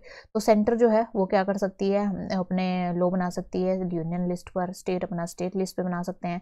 लेकिन दोनों की अगर हम बात करें तो ये कंकरेंट लिस्ट पर दोनों अपने लो बना सकते हैं। लेकिन यहाँ पर अगर कोई भी कन्फ्लिक्ट हो जाती है, मान लिया जो है एजुकेशन के ऊपर कोई भी पॉलिसी लेके आनी है, कोई भी लो बनाना है, स्टेट अपना लो पास कर देता है, सेंटर अपना लो पास कर देता है, और दोनों के बीच में अगर कोई कन्फ्लिक्ट हो जाती है तो उस केस में जो सेंटर के द्वारा जो लो बनाया गया है वही प्रिवेल होगा। यानी सेंटर जो यहाँ पर, सेंटर को पावर क्या, सेंटर की पावर यहाँ पर ज़्यादा हो जाती है। तो इस तरीके से आप देख सकते हैं। और ज़्यादातर मैटर किस लिस्ट में रखे गए हैं तो आप देख सकते हैं यहाँ पर 98 जो मैटर यहाँ पर सेंट्रल लिस्ट में, और यहाँ पर ओनली 59 है। तो यहाँ पर सेंट्रलाइजिंग टेंडेंसी आप देख रहे हैं कि हमारी कंट्री का जो है सेंट्रलाइजिंग टेंडेंसी है, यहाँ पर सेंटर स्ट्रॉन्ग है रादर देन स्टेट। बाकी रेजिड्यूरी पावर जो है वो भी सेंटर को दे दी गई है। रेजिड्यूरी पावर मतलब जो कहीं पर भी कॉन्स्टिट्यूशन के अंदर या तीनों लिस्ट के अंदर मेंशन नहीं है, ऐसा कोई भी मैटर अगर फ्यूचर में उठकर आता है तो वो रेजिड्यूरी पावर उसके ऊपर किसके द्वारा लो बनाया जाएगा, सेंटर के द्वारा बनाया जाएगा। और जबकि यूएसए के अंदर क्या है, यूएसए के अंदर जो रेजिड्यूरी पावर है वो किसको दी गई है, वो स्टेट्स को दी गई है। तो इस तरीके से आप देख सकते हैं कि यहाँ पर जो है सेंटर के पास ज़्यादा पावर्स है। आगे देखिए सुप्रीमेसी ऑफ द कॉन्स्टिट्यूशन, ये भी हमने फीचर देखा था कि यहाँ पर जो है हमारा कॉन्स्टिट्यूशन जो है वो सबसे सुप्रीम है। यानी पार्लियामेंट जो है वो अपनी मर्जी से कुछ भी यहाँ पर चेंज नहीं कर सकती, या कॉन्स्टिट्यूशन का कोई भी जो है अमेंडमेंट कर सकती है, लेकिन वो जो भी है विदाउट बेसिक स्ट्रक्चर को अफेक्ट किए हुए ये जो है अमेंडमेंट कर सकती है। तो एक तरीके से आप देख सकते हैं कि ये बिल्कुल लॉ ऑफ लैंड की तरह, हाईएस्ट लॉ ऑफ लैंड की तरह काम करता है जो कॉन्स्टिट्यूशन है हमारी कंट्री के अंदर। कोई भी लॉ जो कि लगता है कि वो क्या कर रहा है कि कॉन्स्टिट्यूशन के अंदर जो प्रोविज़न दिए गए हैं उनको वायलेट कर रहा है, तो उसको क्या किया जा सकता है, इनवैलिड करार दिया जा सकता है। और ये पावर किसके पास है, ये पावर है सुप्रीम कोर्ट और हाई कोर्ट के पास। किसके थ्रू, जुडिशियल रिव्यू के थ्रू। यानी कोई भी लॉ अगर यहाँ पर गवर्नमेंट लेकर आती है और लगता है कि वो जो है क्या कर रहा है कि हमारे कॉन्स्टिट्यूशन का जो बेसिक स्ट्रक्चर है उसको अफेक्ट कर रहा है, और इस वजह से उसको क्या कर दिया जाता है, हमारी जुडिशरी के द्वारा उसको इनवैलिड करार दिया जा सकता है। किसके थ्रू, जुडिशियल रिव्यू के थ्रू। तो देखिए यहाँ पर जो हमारी ऑर्गन्स हैं, ऑर्गन ऑफ गवर्नमेंट, अब देखिए हमारी गवर्नमेंट की थ्री ऑर्गन्स हैं, ये तो आप जानते ही हैं। तो ये सबसे पहले लेजिस्लेटिव, दूसरा है एग्जीक्यूटिव, और तीसरा है हमारा जुडिशरी। तो फर्स्ट लेजिस्लेचर, दूसरा एग्जीक्यूटिव, एंड थर्ड हमारा जुडिशरी। तो एक तरीके से इन सब की अपनी अलग अलग जुरिस्डिक्शन होती है, अलग अलग पावर्स होती हैं, और अलग अलग अपने स्फेयर में रहते हुए इंडिपेंडेंटली काम करते हैं। और ये सारी की सारी पावर किसके द्वारा दी गई हैं, ये भी हमारे कॉन्स्टिट्यूशन के अंदर इनकी पावर्स को डिफाइन किया गया है, जुडिशरी के लिए भी, एग्जीक्यूटिव के लिए भी, एंड लेजिस्लेचर के लिए भी। तो इसका मतलब ये क्या है कि यहाँ पर कॉन्स्टिट्यूशन जो है वो सर्वोपरि है। आगे देखिए फिफ्थ फीचर के अंदर हम देखते हैं रिजिड कॉन्स्टिट्यूशन। या हमारा जो कॉन्स्टिट्यूशन है वो रिजिड है, क्योंकि इसके अंदर जो अमेंडमेंट लेकर आई जाती हैं वो जो है काफ़ी रिजिड मेथड के थ्रू आती हैं। कुछ एक हैं जो सिंपली भी यहाँ पर सिंपल मेजोरिटी के द्वारा भी पास कर दिए जाते हैं, लेकिन मोस्टली जो फेडरल फीचर से रिलेटेड, फेडरल स्ट्रक्चर से रिलेटेड जो भी प्रोविजंस हैं वो सारे के सारे काफ़ी मुश्किल है उनको चेंज करना, क्योंकि इसके अंदर जो है आपको स्पेशल मेजोरिटी के साथ साथ यहाँ पर स्टेट्स की भी परमिशन लेनी पड़ेगी। तो इस वजह से जो है यहाँ पर अगर आप क्या करना चाहते हैं कि ऐसा कोई भी प्रोविज़न जो कि कंसर्न है किससे, फेडरल स्ट्रक्चर से, तो वहाँ पर जो है अमेंडमेंट केवल किसके द्वारा नहीं होगी, केवल सेंट्रल गवर्नमेंट के द्वारा नहीं होगी, वहाँ पर स्टेट गवर्नमेंट भी पिक्चर में आएगी। एक तरीके से जॉइंट एक्शन के थ्रू होगा, क्योंकि वहाँ पर स्टेट गवर्नमेंट की पावर जो है वो अफेक्ट हो सकती है, इसलिए जो है उनके पास भी पावर है कि वो यहाँ पर क्या कर सकती हैं, जॉइंटली एक्शन ले सकती हैं। तो यहाँ पर स्पेशल मेजोरिटी के साथ साथ कम से कम approval of half the legislature की ज़रूरत होती है। कम से कम हाफ लेजिस्लेचर उसके लिए अप्रूवल दें, तभी जाकर यहाँ पर क्या होगा, ये चीज़ जो है पास हो पाएगी, या इसके अंदर कोई भी चेंज जो है अमेंडमेंट हो पाएगी। अब देखिए इंडिपेंडेंट जुडिशरी क्या करती है, इंडिपेंडेंटली वर्क करती है। तो देखिए एक तरीके से जो इंडिपेंडेंट जुडिशरी है उसको हेड किया जाता है सुप्रीम कोर्ट के द्वारा, यानी हमारे जो डिस्ट्रिक्ट कोर्ट है, कैट है, ट्रिब्यूनल हैं जो भी हमारे, और जो दूसरे सबॉर्डिनेट कोर्ट्स हैं जितने भी, और हाई कोर्ट है, ये सारे के सारे सबको कौन हेड करता है? सुप्रीम कोर्ट हेड करता है। सुप्रीम कोर्ट के द्वारा जो पावर, जो भी ऑर्डर दिया जाता है, जो भी उसके द्वारा जो है जुरिस्डिक्शन दी जाती है, वो सभी कोर्ट्स के ऊपर जो है वो लागू होती है। तो एक तरीके से जो है सुप्रीम कोर्ट हमारी जो कॉन्स्टिट्यूशन की सुप्रीमेसी को प्रोटेक्ट करता है कि किसके through? Power of judicial review, यानी कोई भी पार्लियामेंट के द्वारा जब लॉ पास किया जाता है तो वहाँ पर जो है सुप्रीम कोर्ट और हाई कोर्ट क्या करते हैं, वहाँ पर कॉन्स्टिट्यूशन की सुप्रीमेसी को बनाए रखते हुए, उसके अकॉर्डिंग काम करते हुए जुडिशियल रिव्यू के थ्रू उसे इनवैलिड दे सकते हैं। तो यहाँ पर देखिए एक तरीके से ये डिस्प्यूट को भी सेटल करता है किस किस के बीच में? जो भी सेंटर है, सेंटर और स्टेट के बीच में, और दो स्टेट के बीच में कोई भी डिस्प्यूट हो जाता है तो वहाँ हमारा सुप्रीम कोर्ट जो है वो पिक्चर में आता है। यानी अगर सेंटर के बीच में और स्टेट के बीच में कोई भी डिस्प्यूट हो जाता है, या फिर दो स्टेट्स के बीच में जैसे कि काफ़ी सारे डिस्प्यूट जो हैं वो हो जाते हैं, तो उनके लिए जो है यहाँ पर सुप्रीम कोर्ट ही पिक्चर में आता है। उसके बाद देखिए इसकी इंडिपेंडेंस को सुनिश्चित करने के लिए, जुडिशरी की जो इंडिपेंडेंस है उसको सुनिश्चित करने के लिए क्या किया गया है कि जो भी जज हैं सुप्रीम कोर्ट के, तो उनको क्या किया गया, उनकी टेन्योर जो है वो उनकी सिक्योरिटी दी गई है। मतलब एक तरीके से उनको सिक्योर किया गया है कि आप जो है इतनी टेन्योर तक काम करेंगे, और उनको जो है रिमूव करने का प्रोसीजर जो है वो काफ़ी ज़्यादा डिफिकल्ट है, इतनी आसानी से आप उनको रिमूव भी नहीं कर सकते। इनकी फिक्स्ड सर्विस कंडीशन होती है कि इन्हें एक बार इनको अपॉइंट कर दिया तो उन्हीं कंडीशन के अंदर जो है ये काम करेंगे, आप इनकी कंडीशन को चेंज नहीं कर सकते। और दूसरे मैटर्स जो हैं वो काफ़ी सारे जो हैं ये खुद ही जो है कॉलेजियम सिस्टम के थ्रू अपनी जो है क्या करते हैं, जजेस को नियुक्त करते हैं, और काफ़ी सारी जो पावर्स जो हैं वो खुद के इनके पास होती हैं कि अपना स्टाफ भी ये खुद ही नियुक्त कर सकते हैं। तो एक तरीके से इंडिपेंडेंटली वर्क करते हैं यहाँ पर जो है गवर्नमेंट का या जो भी लेजिस्लेचर और एग्जीक्यूटिव के यहाँ पर रोल जो है वो काफ़ी ज़्यादा कम होता है। आगे देखिए अगला फीचर है बाइकैमरलिज्म की। यहाँ पर जो है दो चैम्बर होते हैं, एक अपर हाउस होता है जो कि राज्यसभा है, और दूसरा है लोअर हाउस जो कि लोकसभा है। जो राज्यसभा है वो रिप्रेजेंट करता है हमारे स्टेट को रिप्रेजेंट करता है। लोकसभा जो है वो हमारे पीपल ऑफ इंडिया उनको रिप्रेजेंट करते हैं, क्योंकि ये इलेक्शन के थ्रू जो है लोकसभा के अंदर जितने भी एमपीज होते हैं वो इलेक्ट होकर आते हैं। राज्यसभा के अंदर देखिए कि यहाँ पर जो है लेस पावरफुल है ये चैम्बर, लेकिन फिर भी जो है ये क्या करता है कि जो स्टेट के इंटरेस्ट को प्रोटेक्ट करता है, यानी स्टेट्स की जो बातें हैं वो जो है ये पार्लियामेंट के अंदर रखता है, और उनके जो भी अपने स्टेट के वेलफेयर के लिए और उनके इंटरेस्ट को ध्यान में रखते हुए जो है यहाँ पर उसके द्वारा स्टेप लिए जा सकते हैं। तो एक तरीके से बाइकैमरलिज्म है, ये भी फेडरल स्ट्रक्चर को सुनिश्चित करता है। आगे हम देखते हैं unitary feature of the constitution की, यानी यूनिटरी फीचर क्या है हमारे कॉन्स्टिट्यूशन के अंदर। तो देखिए फेडरल फीचर हम कर चुके हैं कि ये जो है हमारे कॉन्स्टिट्यूशन के अंदर फेडरल फीचर्स थी। अब देखते हैं हम कि यूनिटरी फीचर कौन सी है जिसकी वजह से हमारा सेंटर जो है वो ज़्यादा स्ट्रॉन्ग हो जाता है रेदर देन फेडरल सिस्टम। तो देखिए यहाँ पर देखिए सबसे पहला जो है स्ट्रॉन्ग सेंटर, सबसे पहले स्ट्रॉन्ग सेंटर की बात की गई है। तो हमने देखा कि जब डिवीजन ऑफ पावर किया गया था तो वहाँ पर देखा हमने 3 लिस्ट थी, जिसमें union, state and concurrent list हमने देखा। तो उसके अंदर देखिए यूनियन लिस्ट के अंदर काफ़ी ज़्यादा मैटर्स थे, जबकि स्टेट लिस्ट के अंदर जो है वो काफ़ी कम सब्जेक्ट थे। तो देखिए एक तरीके से जो है वहाँ पर पावर किसके फेवर में थी, वहाँ पर सेंटर के फेवर में पावर थी। यूनियन लिस्ट के अंदर ज़्यादा सब्जेक्ट है रेदर देन की स्टेट लिस्ट। तो एक तरीके से यहाँ पर मोस्ट इंपॉर्टेंट जो सब्जेक्ट है वो भी किसके अंदर रखे गए हैं, वो भी जो है यूनियन लिस्ट के अंदर रखे गए हैं। इसके साथ साथ जो रेजिड्यूरी पावर है वो भी सेंटर के अंदर रखी गई है। तो एक आप इस तरीके से देख सकते हैं, जबकि यूएसए के अंदर ये जो रेजिड्यूरी पावर है वो किसके बीच में है, किसके पास है, वो स्टेट के पास है। तो एक तरीके से आप देख सकते हैं कि हमारी जो कंट्री है उसके अंदर जो मैटर्स डिवाइड किए गए हैं, जो लिस्ट दी गई है उसके अंदर जो है यूनियन के पास ज़्यादा पावर है। और इसके साथ साथ देखिए कि जो कंकरेंट लिस्ट होती है उसके ऊपर भी ओवरराइडिंग अथॉरिटी है किसकी, सेंटर की। यानी कंकरेंट लिस्ट में जब दोनों पार्टी यानी जो सेंटर और स्टेट अपने अपने लॉ बनाते हैं और दोनों के बीच में कोई कन्फ्लिक्ट हो जाता है, उस केस में भी सेंटर का द्वारा जो बनाया हुआ लॉ है वो प्रिवेल करता है। तो इस तरीके से आप देख सकते हैं कि यहाँ पर जो है सेंटर क्या है वो काफ़ी ज़्यादा स्ट्रॉन्ग है। तो एक तरीके से ये यूनिटरी फीचर हो जाती है। आगे देखिए स्टेट आर नॉट इनडिस्ट्रिक्टेबल, यानी स्टेट जो है वो इनडिस्ट्रिक्टेबल नहीं है। मतलब ये है कि आप जो है यहाँ पर स्टेट की कोई भी टेरिटोरियल इंटीग्रिटी नहीं है। टेरिटोरियल इंटीग्रिटी नहीं है इसका मतलब क्या है कि पार्लियामेंट क्या कर सकती है, इनका एरिया चेंज कर सकती है, इनकी बाउंड्री चेंज कर सकती है, नेम चेंज कर सकती है। जैसे एक स्टेट को तोड़कर जो है 2 स्टेट में डिवाइड कर सकती है, 3 स्टेट्स में डिवाइड कर सकती है। तो इसका मतलब ये है कि स्टेट्स के पास अपनी पावर नहीं है कि वो इस तरीके से जो है इस चीज़ को रोक सके। लेकिन अमेरिका के अंदर ऐसा नहीं है। अमेरिका के अंदर जो है वहाँ पर स्टेट्स की जो बाउंड्री वगैरह है उनको इस तरीके से चेंज नहीं किया जा सकता। वहाँ पर कैसी फेडरल फीचर है उसको डिस्क्राइब किया गया है an indestructible union of indestructible state, यानी स्टेट को भी यहाँ पर डिस्ट्रक्ट नहीं किया जा सकता और यूनियन को भी डिस्ट्रक्ट नहीं किया जा सकता।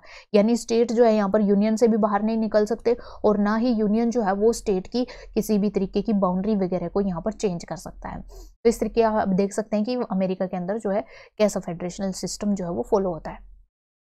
जबकि इंडिया के अंदर क्या किया जा सकता है, पार्लियामेंट क्या करती है, ओनली सिंपल मेजोरिटी के द्वारा वहां का एरिया बाउंड्री सब कुछ चेंज कर देती है। एक तरीके से इंडिया को डिफाइन किया गया है an indestructible union of the destructible state, यानी यहाँ पर जो है यूनियन तो इनडिस्ट्रक्टिबल है, यूनियन तो आप तोड़ नहीं सकते, लेकिन स्टेट्स को जो है तोड़कर अलग अलग पार्ट में डिवाइड कर सकते हैं, उनको मर्ज भी कर सकते हैं, उनको जो है यूटी के अंदर भी चेंज कर सकते हैं, उनका एरिया बाउंड्री और जो भी नेम वगैरह है उनका वो आसानी से चेंज किया जा सकता है। तो एक तरीके से उनका फेडरल स्ट्रक्चर यहाँ से इफेक्ट होता है और पूरी की पूरी पावर किसके हाथ में, पार्लियामेंट के पास में। पार्लियामेंट क्या है, एक तरीके से सेंट्रल लेवल पे काम करती है, तो वहाँ पर भी क्या हो जाता है कि जो हमारा सेंटर है वो स्ट्रॉन्ग हो जाता है, तो ये क्या हो जाएगी, यूनिटरी फीचर हो जाएगी।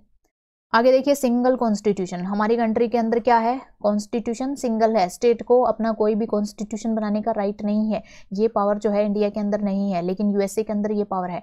यूएसए के अंदर क्या है कि स्टेट जो है वो अपना अलग से जो है क्या कर सकते हैं, यहाँ पर कॉन्स्टिट्यूशन बना सकते हैं और सेंटर अपना अलग से बना सकते हैं, लेकिन हमारी कंट्री के अंदर ऐसा नहीं है। लेकिन एक्सेप्ट एक एक्सेप्शन हमारे यहाँ पर थी, पहले जम्मू एंड कश्मीर का अपना जो है खुद का कॉन्स्टिट्यूशन था और उसके अंदर उसी के अकॉर्डिंग जो है जम्मू कश्मीर अपने आपको क्या करता था, अपनी एडमिनिस्ट्रेशन जो है वो देखता था। लेकिन अब इसको भी क्या कर दिया गया था, अब इसको जो है एब्रोगेट कर दिया गया था। हमने देखा 2019 के अंदर जो है इसको जो इसकी ये पावर थी इसको छीन लिया गया और एक तरीके से इसको जो है यूटी के अंदर चेंज कर दिया गया। तो यहाँ पर जो है हमारी कंट्री के अंदर क्या फॉलो होता है, सिंगल कॉन्स्टिट्यूशन फॉलो होता है। आगे देखिए फ्लेक्सिबिलिटी ऑफ द कॉन्स्टिट्यूशन, एक तो हमने देखा था कि जो फेडरल फीचर के अंदर एक था रिजिड कॉन्स्टिट्यूशन, कि हमने देखा था कि काफ़ी सारी जो अमेंडमेंट है वो किसके द्वारा होती हैं, स्पेशल मेजोरिटी के द्वारा होती हैं और उसमें जो है स्टेट्स को भी अपना जो है वोटिंग देनी होती है, अगर वो वोट करते हैं फेवर में तभी उस चीज़ को चेंज किया जा सकता है। लेकिन यहाँ पर जो है फ्लेक्सिबिलिटी भी है, क्योंकि कुछ एक जो है कॉन्स्टिट्यूशन के अंदर जो अमेंडमेंट होती हैं वो काफ़ी ईजी तरीके से हो जाती हैं, उनको जो है चेंज करना काफ़ी ज़्यादा ईजी हो जाता है, काफ़ी ईजिली तरीके से अमेंडमेंट जो है वहाँ पर की जा सकती है, फाउंड इन फेडरेशंस। अब देखिए दूसरी फेडरेशन के अंदर इतना सिंपल सिस्टम नहीं मिलता जितना कि हमारी कंट्री के अंदर मिलता है। तो देखिए ज़्यादातर जो बल्क ऑफ द कॉन्स्टिट्यूशन के जो मैटर हैं वो अमेंड किए जाते हैं unilateral action of the parliament, यानी पार्लियामेंट क्या कर सकती है, कॉन्स्टिट्यूशन का बड़ा सारा हिस्सा जो है वो क्या कर सकती है, यूनिलैटरल एक्शन से, मतलब ओनली पार्लियामेंट के पास पावर है कि वो सिंपल मेजोरिटी से या बाय स्पेशल मेजोरिटी से उसको क्या कर सकती है, चेंज कर सकती है। ओनली कुछ एक मैटर हैं जिनके द्वारा जिनको क्या किया जाता है कि दोनों के जॉइंट एक्शन के द्वारा, पार्लियामेंट और स्टेट दोनों की जॉइंट एक्शन के द्वारा जहां पर जो है ये अमेंडमेंट की जाती है, लेकिन ज़्यादातर पार्ट वो किसके द्वारा चेंज किया जाता है, वो पार्लियामेंट के द्वारा ही चेंज किया जाता है। तो इस तरीके से देख सकते हैं कि यहाँ पर अगर कोई अमेंडमेंट इनिशिएट करनी होती है, अगर कोई अमेंडमेंट लेकर आनी है तो वो भी जो है सेंटर ही इनिशिएट कर सकता है, यानी सेंटर ही बोलेगा हमें ये अमेंडमेंट लेकर आनी है। स्टेट के पास ये पावर नहीं है, वो ये नहीं बोल सकते कि हमें जो है ये वाली अमेंडमेंट जो है वो कॉन्स्टिट्यूशन के अंदर चाहिए, तो इस तरीके की अमेंडमेंट जो है वो स्टेट इनिशिएट नहीं कर सकता। लेकिन यूएस के अंदर जो है स्टेट इस तरीके का इनिशिएटिव ले सकते हैं, तो एक तरीके से वो प्रपोज कर सकते हैं कि हमें जो कॉन्स्टिट्यूशन के अंदर ऐसी अमेंडमेंट चाहिए। तो ये क्या कहलाता है, ये देखिए फ्लेक्सिबिलिटी ऑफ कॉन्स्टिट्यूशन है, ज़्यादातर पावर पार्लियामेंट के हाथ में है, वो अपने यूनिलैटरल इलेक्शन के द्वारा क्या कर सकती है, इसको चेंज कर सकती है। आगे देखिए no equality of state representation, यानी जो राज्यसभा है उसके अंदर जो स्टेट्स को रिप्रेजेंटेशन दी जाती है वो उनके अंदर कोई भी इक्वालिटी नहीं है। कोई भी इक्वालिटी मतलब छोटा स्टेट है तो उसको कम सीट दे दी जाती है, जैसे 1 सीट दे दी गई है, उनको 2 सीट दे दी गई हैं। जैसे बड़ा स्टेट है तो यूपी उसको 30, 35 इस तरीके से सीट्स जो हैं वो दे दी जाती हैं, यहाँ पर 20 इस तरीके से अलग अलग उनके पॉपुलेशन के हिसाब से डिवाइड किया गया है। तो हमारी कंट्री के अंदर देखिए राज्यसभा के अंदर जो सीट्स हैं उनकी जो रिप्रेजेंटेशन दी जाती है on the basis of population दी जाती है। तो देखिए यूपी एंड बिहार, महाराष्ट्र इस तरीके के जो एरिया हैं वहाँ पर ज़्यादा पॉपुलेशन है, इसलिए ज़्यादातर सीट्स जो हैं इन एरिया को दी गई हैं। लेकिन जो दूसरे स्टेट है जैसे जो हमारे 7 स्टेट्स हैं, नागालैंड, अरुणाचल प्रदेश, सिक्किम, ये सारे के सारे जो हमारे 7 स्टेट और एक सिक्किम हमारा स्टेट है, नॉर्थ ईस्ट वाली जो ये 8 स्टेट्स हैं इनको काफ़ी ज़्यादा कम, और इसी तरीके से गोवा, इनको जो है काफ़ी ज़्यादा कम क्या दिया गया है क्योंकि उनके वहाँ पर पॉपुलेशन भी कम है और उनको जो है राज्यसभा के अंदर रिप्रेजेंट भी कम किया गया है, कम मेंबर के थ्रू किया किया गया है। अब जब उनकी रिप्रेजेंटेशन ही राज्यसभा के अंदर नहीं होगी और तो उस वजह से उनको अपनी बात रखने में, उनको अपने इंटरेस्ट को सामने लेकर आने में भी काफ़ी ज़्यादा प्रॉब्लम होगी। लेकिन कुछ एक एरिया जहाँ पर इस तरीके की रिप्रेजेंटेशन ज़्यादा होती है, वहाँ पर क्या कर सकते हैं, वहाँ पर इतने एमएलए इतनी संख्या में होते हैं, तो वो अपने स्टेट्स की बात जो है वो सामने बिल्कुल रख सकते हैं। लेकिन यूएसए के अंदर ऐसा नहीं है। यूएसए के अंदर क्या है, equality of representation, equality of representation है वहाँ पर, यानी सभी स्टेट्स को इक्वल वोट दिए गए हैं। यहाँ पर क्या वोट दिए गए हैं, सीनेट में टोटल मिलाकर 100 जो है मेंबर्स हैं, और उसमें से हर एक स्टेट को 2, चाहे वो कितना भी बड़ा स्टेट है या बिल्कुल छोटा सा स्टेट है, यहाँ से भी 2 मेंबर आएंगे और यहाँ से भी 2 मेंबर आएंगे, दोनों के पास इक्वेलिटी ऑफ रिप्रेजेंटेशन है और वो अपनी इक्वल तरीके से बात रख सकते हैं। तो इस एक तरीके से आप देख सकते हैं कि जो स्मॉल स्टेट्स हैं वहाँ पर इनको सेफगार्ड किया गया है। लेकिन हमारी कंट्री के अंदर ऐसा नहीं किया गया। हमारी कंट्री के अंदर जिस हिसाब से पॉपुलेशन है उस हिसाब से उनको रिप्रेजेंटेशन दी गई है। आगे देखिए इमरजेंसी प्रोविजंस। इमरजेंसी प्रोविजन के अंदर देखिए कि हमारी कॉन्स्टिट्यूशन के अंदर बताया गया है कि 3 टाइप्स की इमरजेंसी है, एक नेशनल, दूसरी स्टेट और तीसरी फाइनेंशियल।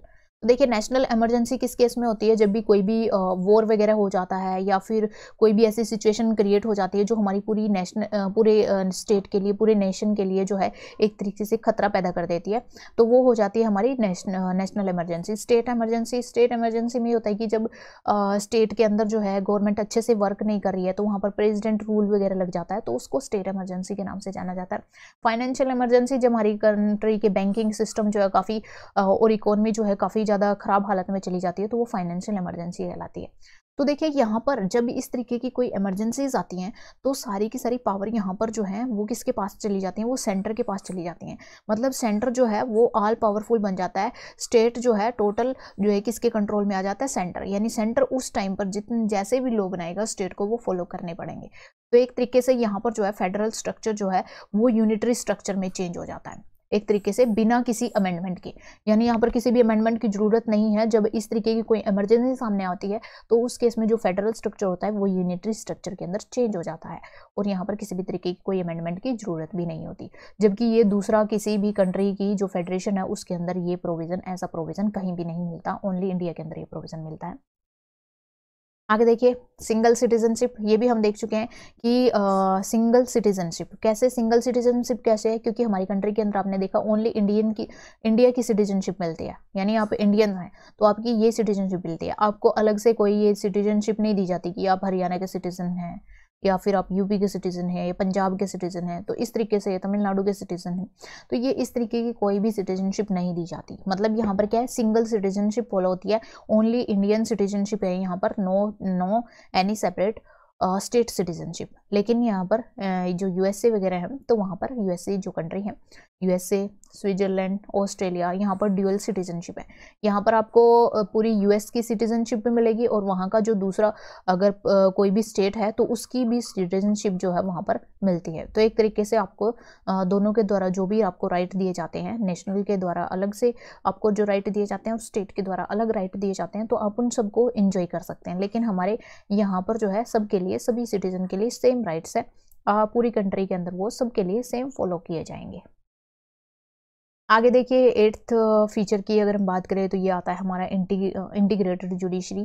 तो देखिए इंटीग्रेटेड जुडिशरी कैसे है, सबसे टॉप में अगर हम बात करें तो यहाँ पर सुप्रीम कोर्ट काम करता है, उसके नीचे हाई कोर्ट और नीचे जो है हमारे सबऑर्डिनेट कोर्ट्स काम करते हैं। तो इस तरीके से आप देख सकते हैं कि यहाँ पर जो है एक तरीके से इंटीग्रेटेड, अगर यहाँ पर कोई भी फैसला आता है उसके बारे में अपील जो है, उसके अगेंस्ट जो अपील आप हाई कोर्ट में डाल सकते हैं और उसके अगेंस्ट जो है सुप्रीम कोर्ट में, एक तरीके से ये इंटीग्रेटेड रूप में जो है वो काम करती है। तो यहाँ पर सुप्रीम कोर्ट जो है हमारे क्या करते हैं, जो ये सारे के सारे कोर्ट जो हैं वो एनफोर्स कराते हैं, जो सेंट्रल लॉ हैं और स्टेट लॉ हैं दोनों को एनफोर्स कराते हैं। चाहे स्टेट ने कोई लॉ पास किया है या सेंटर ने कोई लॉ पास किया है तो उनको क्या कराता है, ये एनफोर्स कराता है, इम्प्लीमेंट कराता है। लेकिन यूएस के अंदर कैसा है, वहाँ पर डबल सिस्टम ऑफ कोर्ट है।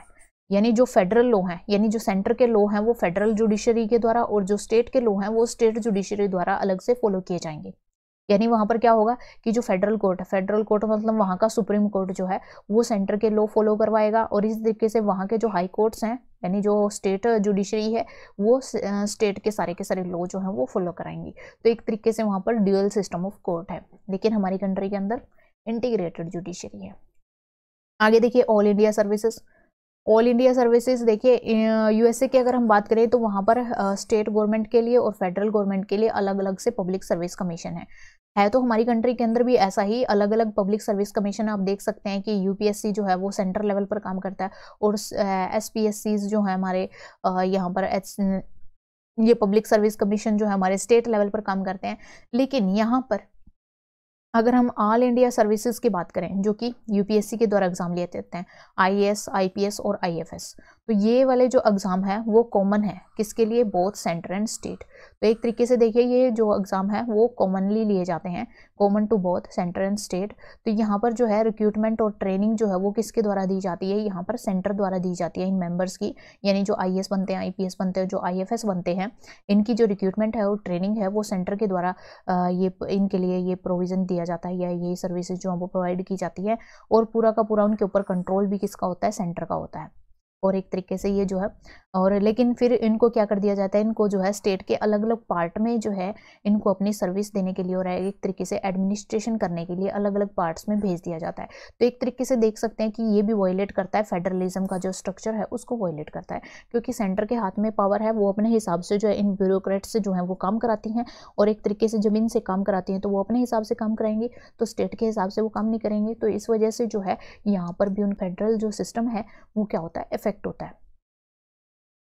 आगे देखिए नेक्स्ट फीचर है इंटीग्रेटेड ऑडिट मशीनरी। तो हमारी कंट्री के अंदर इंटीग्रेटेड ऑडिट मशीनरी है, मतलब जो कैग होता है, controller and auditor general of India, ये न केवल सेंटर के बल्कि सेंट्रल गवर्नमेंट के बल्कि स्टेट गवर्नमेंट के भी ये क्या करता है, अकाउंट्स को ऑडिट करता है, यानी उनके द्वारा जो भी पैसा वगैरह टैक्स का जो भी मनी है उसके द्वारा जिस तरीके से यूज़ किया जाता है उसकी जो ऑडिट है, उनके जो अकाउंट्स हैं उनको ऑडिट करने का काम जो है वो कैग के द्वारा किया जाता है।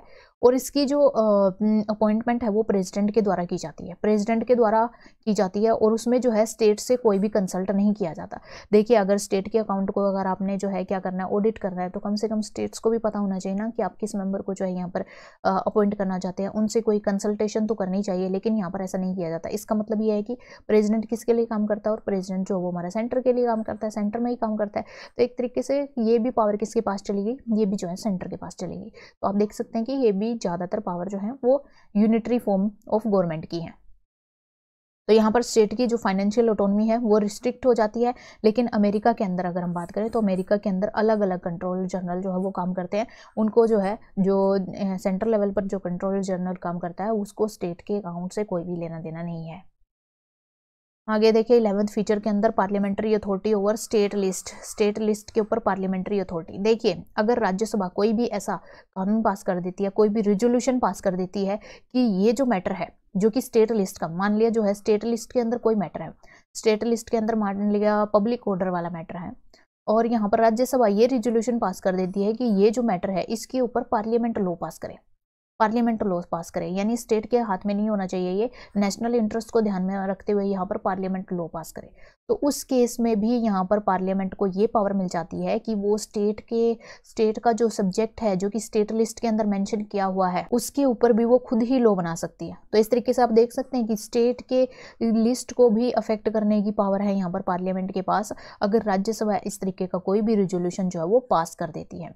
तो यहाँ पर भी किसी अमेंडमेंट की जरूरत नहीं होती, और एक तरीके से ना ही कोई इमरजेंसी है किसी भी तरीके की, लेकिन फिर भी जो है स्टेट की जो पावर है वो उनसे छीन ली जाती है। तो एक तरीके से यहाँ पर भी एक यूनिटरी फॉर्म ऑफ गवर्नमेंट जो है वो भरकर सामने आती है।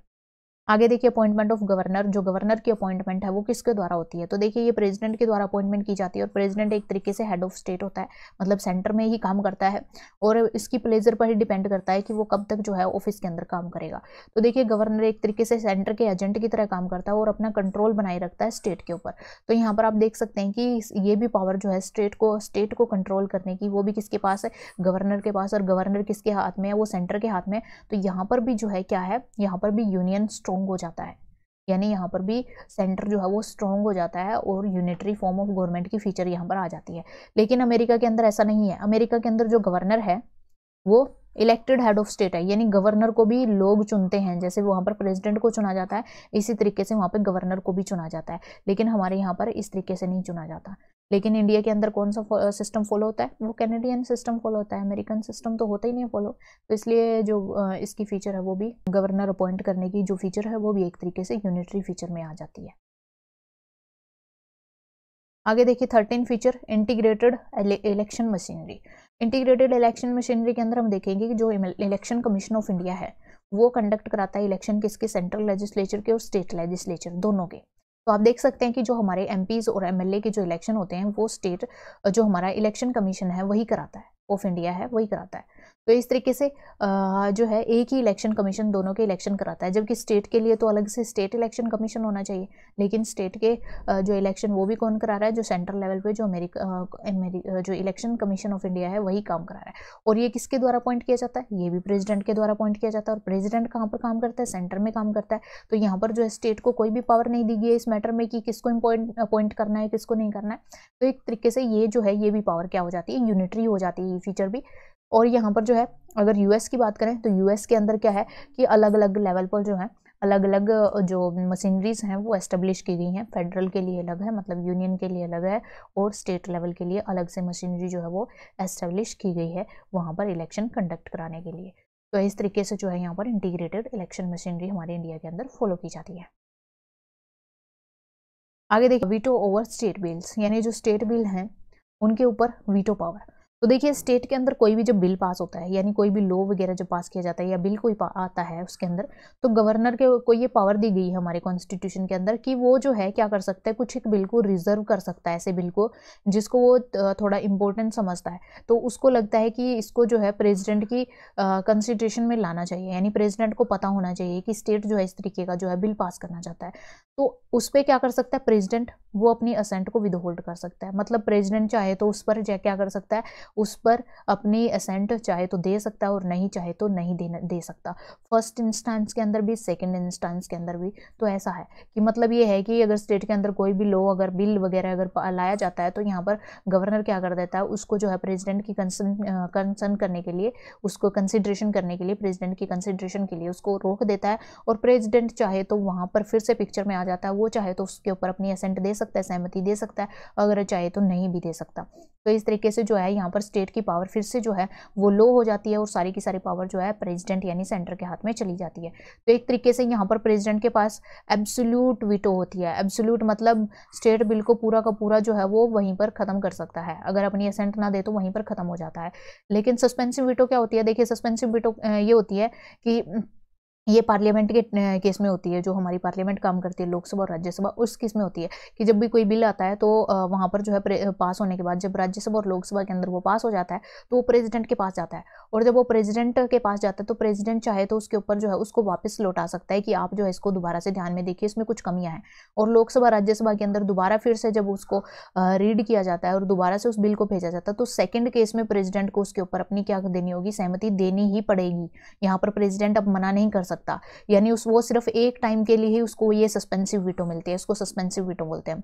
एक ही टाइम पर मिलती है, दूसरे टाइम पर नहीं मिलेगी। लेकिन यहाँ पर स्टेट के केस में क्या है, यहाँ पर एब्सोल्यूट वीटो है। एब्सोल्यूट मतलब अगर दोबारा भी स्टेट के अंदर वो बिल पास होकर आ जाता है तो यहाँ पर प्रेसिडेंट चाहे तो दूसरी बार भी वहां पर क्या कर सकता है, अपनी असेंट देने से मना कर सकता है। तो तभी तो लिखा है कि फर्स्ट इंस्टांस के साथ साथ सेकेंड इंस्टांस में भी क्या कर सकता है, वो अपनी असेंट को होल्ड कर सकता है और बिल जो है वहीं पर खत्म हो जाता है। तो इस तरीके से आप देख सकते हैं इसको कि यहाँ पर भी जो है सेंटर के पास ज़्यादा पावर है।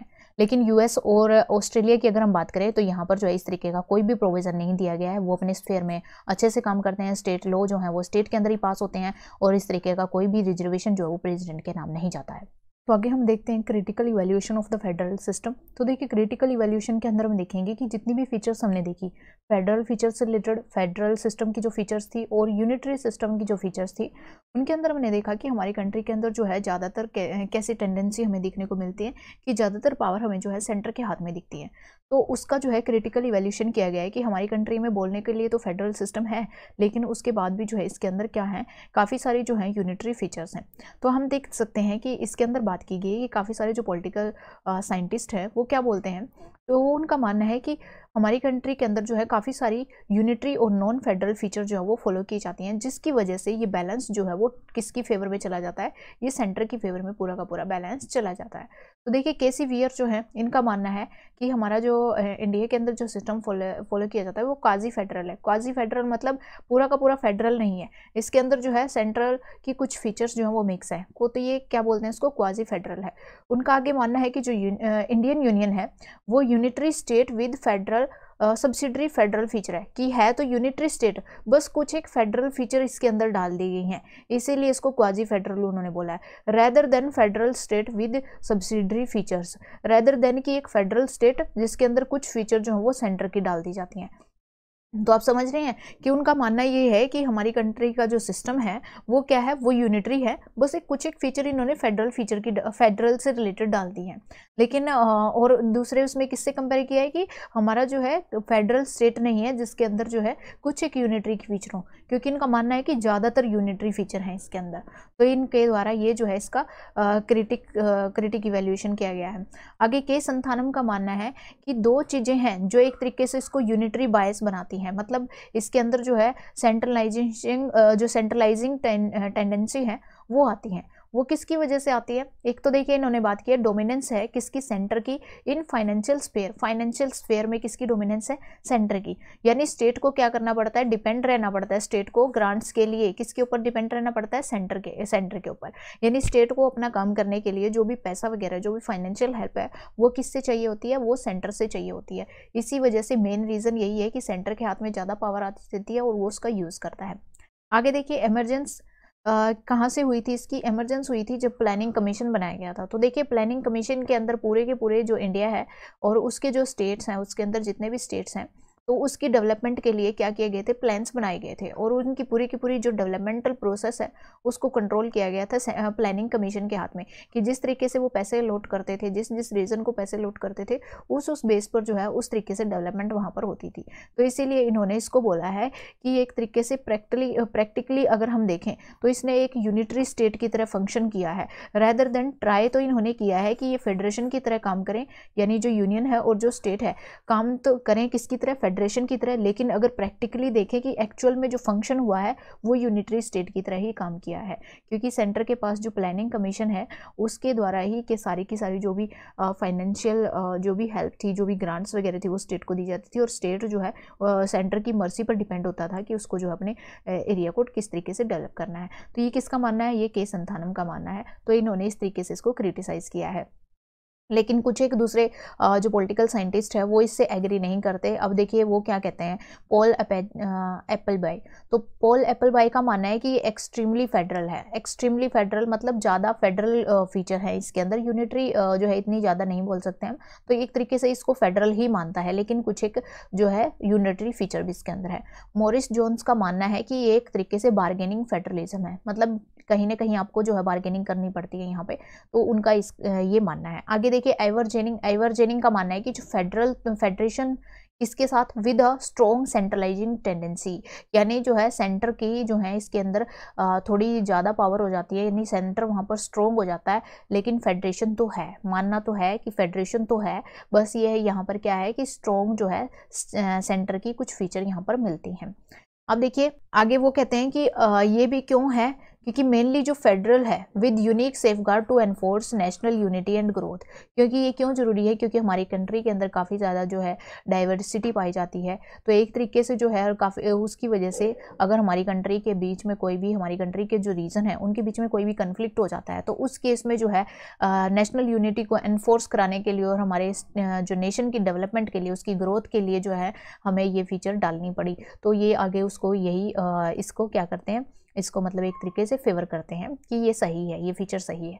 आगे देखिए अलेक्जेंड्रोविक, इनका मानना है कि हमारा जो इंडिया का केस है वो क्या है? सुई जेनरेसिस मतलब यूनिक इन कैरेक्टर, मतलब कुछ यूनिकनेस है इसके अंदर। फेडरेशन है और इसकी फेडरेशन में कुछ अलग ही यूनिकनेस है। आगे देखिए ग्रेनविल एस्टिन का मानना है कि ये क्या है? कोऑपरेटिव फेडरलिज्म है। कोऑपरेटिव फेडरलिज्म के अंदर इन्होंने इसको एक तरीके से कहा है कि यहाँ पर स्टेट को वीक नहीं किया गया है, मतलब ऐसा नहीं है कि यहाँ पे स्टेट को दिखाया गया कि वो काफ़ी ज़्यादा वीक हैं, ना ही उनको जो है एक तरीके से उनकी पावर को रिड्यूस करके उनका लेवल जो है घटा दिया गया है ओनली एडमिनिस्ट्रेटिव एजेंसी तक। तो ऐसा नहीं है।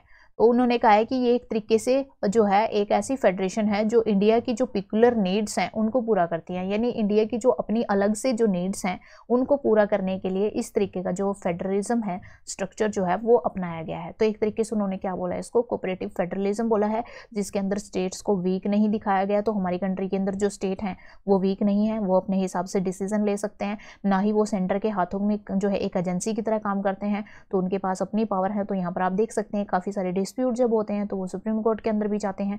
तो यहाँ पर जो है काफ़ी सारे मैटर्स भी होते हैं जिसमें स्टेट जो है वो अपना इंडिपेंडेंटली डिसीजन लेते हैं, तो ये जो है सेंटर के द्वारा जो है इन्फ्लुएंस नहीं किया जा सकता उनको, तो ये उनका मानना है। आगे देखिए बी आर अम्बेडकर जो है वो भी कहते हैं कि उनका भी मानना है कि जो फेडरेशन है हमारे कॉन्स्टिट्यूशन क्या है, एक तरीके से फेडरल कॉन्स्टिट्यूशन है।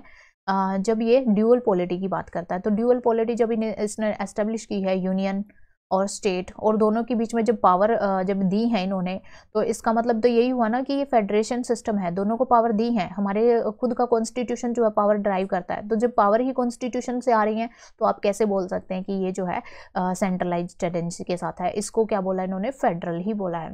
तो देखिए यहाँ पर यूनियन जो है वो स्टेट्स की लीग नहीं है, मतलब स्टेट आपस में एग्रीमेंट करके यहाँ पर नहीं आए हैं, ना ही इनके बीच में कोई लूज रिलेशनशिप है। तो आप देख सकते हैं कि ये आपस में एक दूसरे से कनेक्टेड हैं, पूरी कंट्री जो है अच्छे से काम करती है।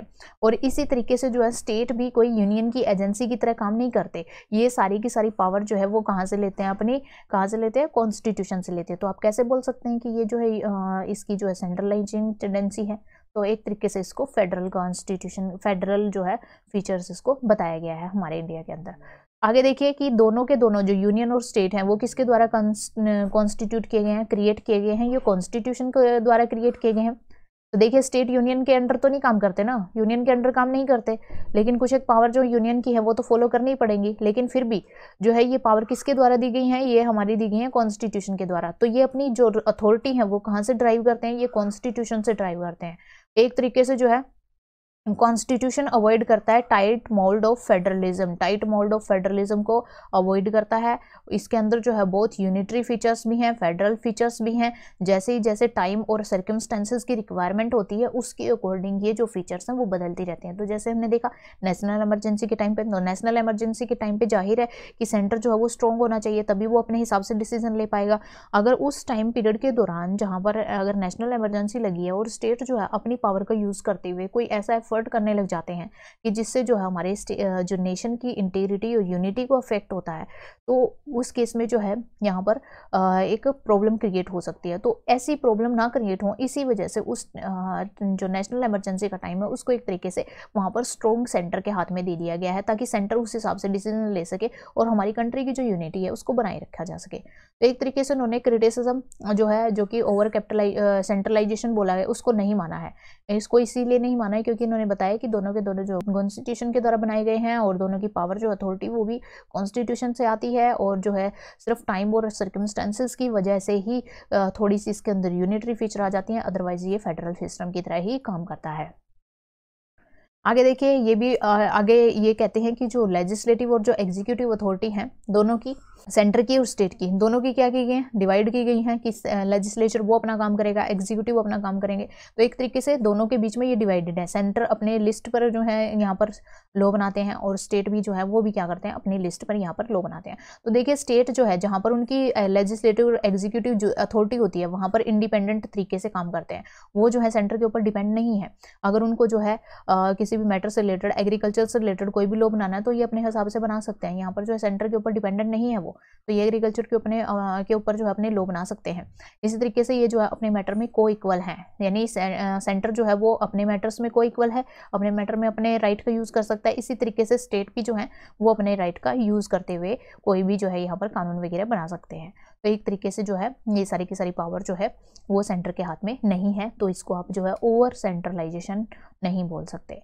इसके साथ साथ देखिए जो बोमाई केस आया था, बोमाई केस 1994 के अंदर, तो यहाँ पर देखिए सुप्रीम कोर्ट ने भी कहा था कि कॉन्स्टिट्यूशन के अंदर क्या है, फेडरल फीचर की बात की गई है और एक तरीके से हमारी कंट्री का जो सिस्टम है उसको फेडरल सिस्टम बोला गया और ये किसका पार्ट है, ये बेसिक स्ट्रक्चर का पार्ट है। तो हमारी सुप्रीम कोर्ट ने जो हमारी अपर मोस्ट जुडिशरी है तो उसने भी इस चीज़ को क्या है माना है कि हमारे कॉन्स्टिट्यूशन के अंदर एक तरीके से फेडरल सिस्टम को फॉलो करने की बात की गई है।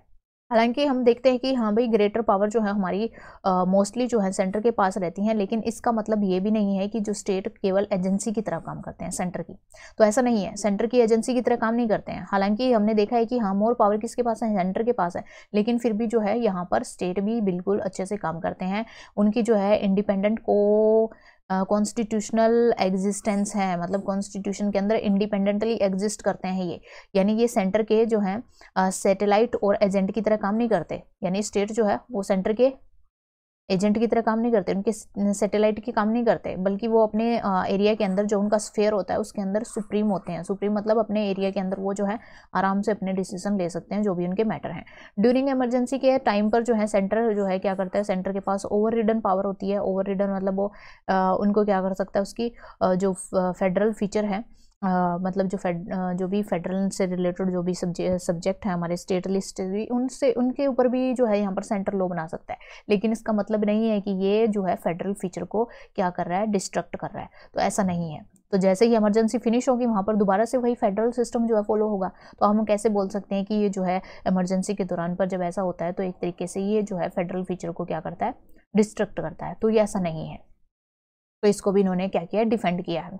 अब देखिए ये कुछ एक्सेप्शंस हैं जहां पर ये इस तरीके का फॉलो होता है, और एक्सेप्शन को आप रूल नहीं मान सकते, एक्सेप्शंस आर नॉट रूल। तो ये एक्सेप्शन है कि नेशनल इमरजेंसी के टाइम पर ठीक है सेंटर स्ट्रॉन्ग हुआ, सेंटर के हाथ में सारी पावर चलेगी, तो ये सिर्फ एक्सेप्शन है, ऐसा नहीं है कि ये एक रूल बन गया है कि आगे यही होगा, तो ऐसा नहीं होगा।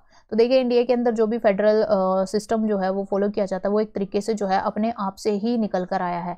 अपने आप से कैसे निकल कर आया है, क्योंकि आपने देखा कि ये एक तरीके से ग्राउंड रियलिटी की तरह ही काम करता है, कि जिस तरीके से ब्रिटिश जो है ब्रिटिश राज्य हमारे ऊपर होता था उस टाइम पर जो है किस तरीके से अलग अलग पार्ट्स में हमारा कंट्री डिवाइडेड था, तो उनको एक तरीके से इस आपस में जो है एक दूसरे से इंटीग्रेट करके लेकर आना और एक तरीके से उनको जो है इंडिया की जो यूनियन है उनको ज्वाइन करने के लिए कन्विंस करना, तो ये कहीं ना कहीं जो है अपने आप से ही ये एक आउटकम निकल कर आई है जिस तरीके का प्रोसेस हुआ है। तो यहाँ पर हमने अपने एडमिनिस्ट्रेटिव कन्वीनियंस के लिए इसको एस्टेब्लिश नहीं किया गया है। तो एक तरीके से जो इंडिया का जो फेडरलिज्म है ना वो एक तरीके का कॉम्प्रोमाइज है।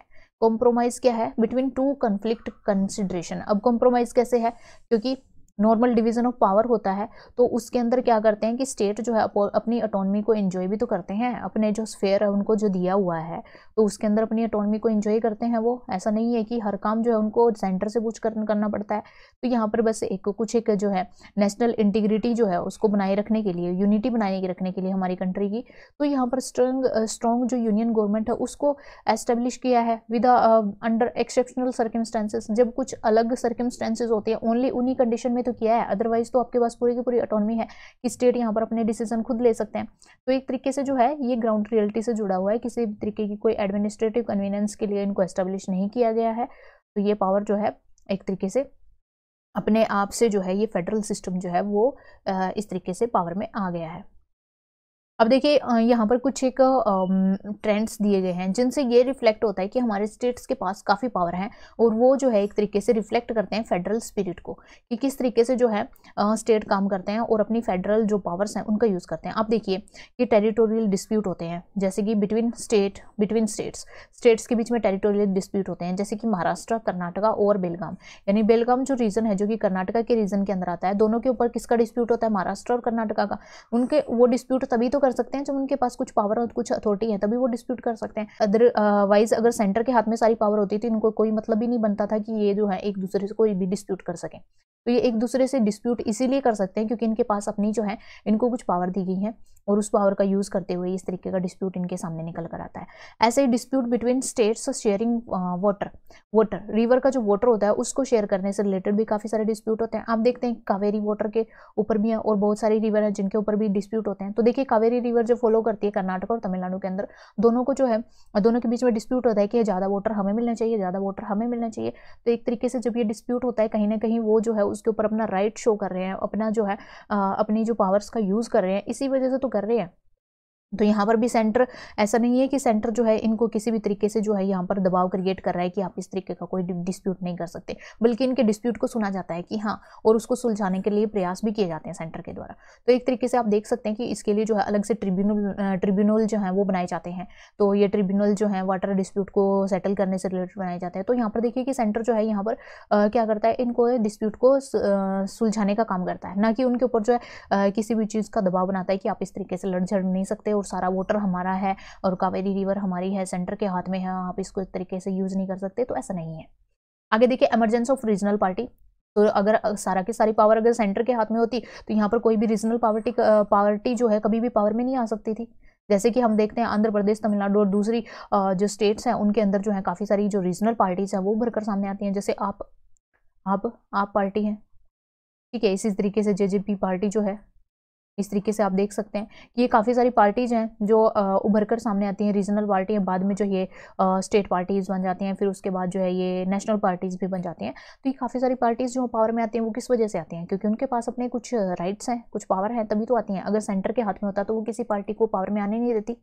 इस तरीके से देख सकते हैं कि ये फेडरल फीचर को दिखाता है कि हमारी कंट्री के अंदर फेडरल फीचर है।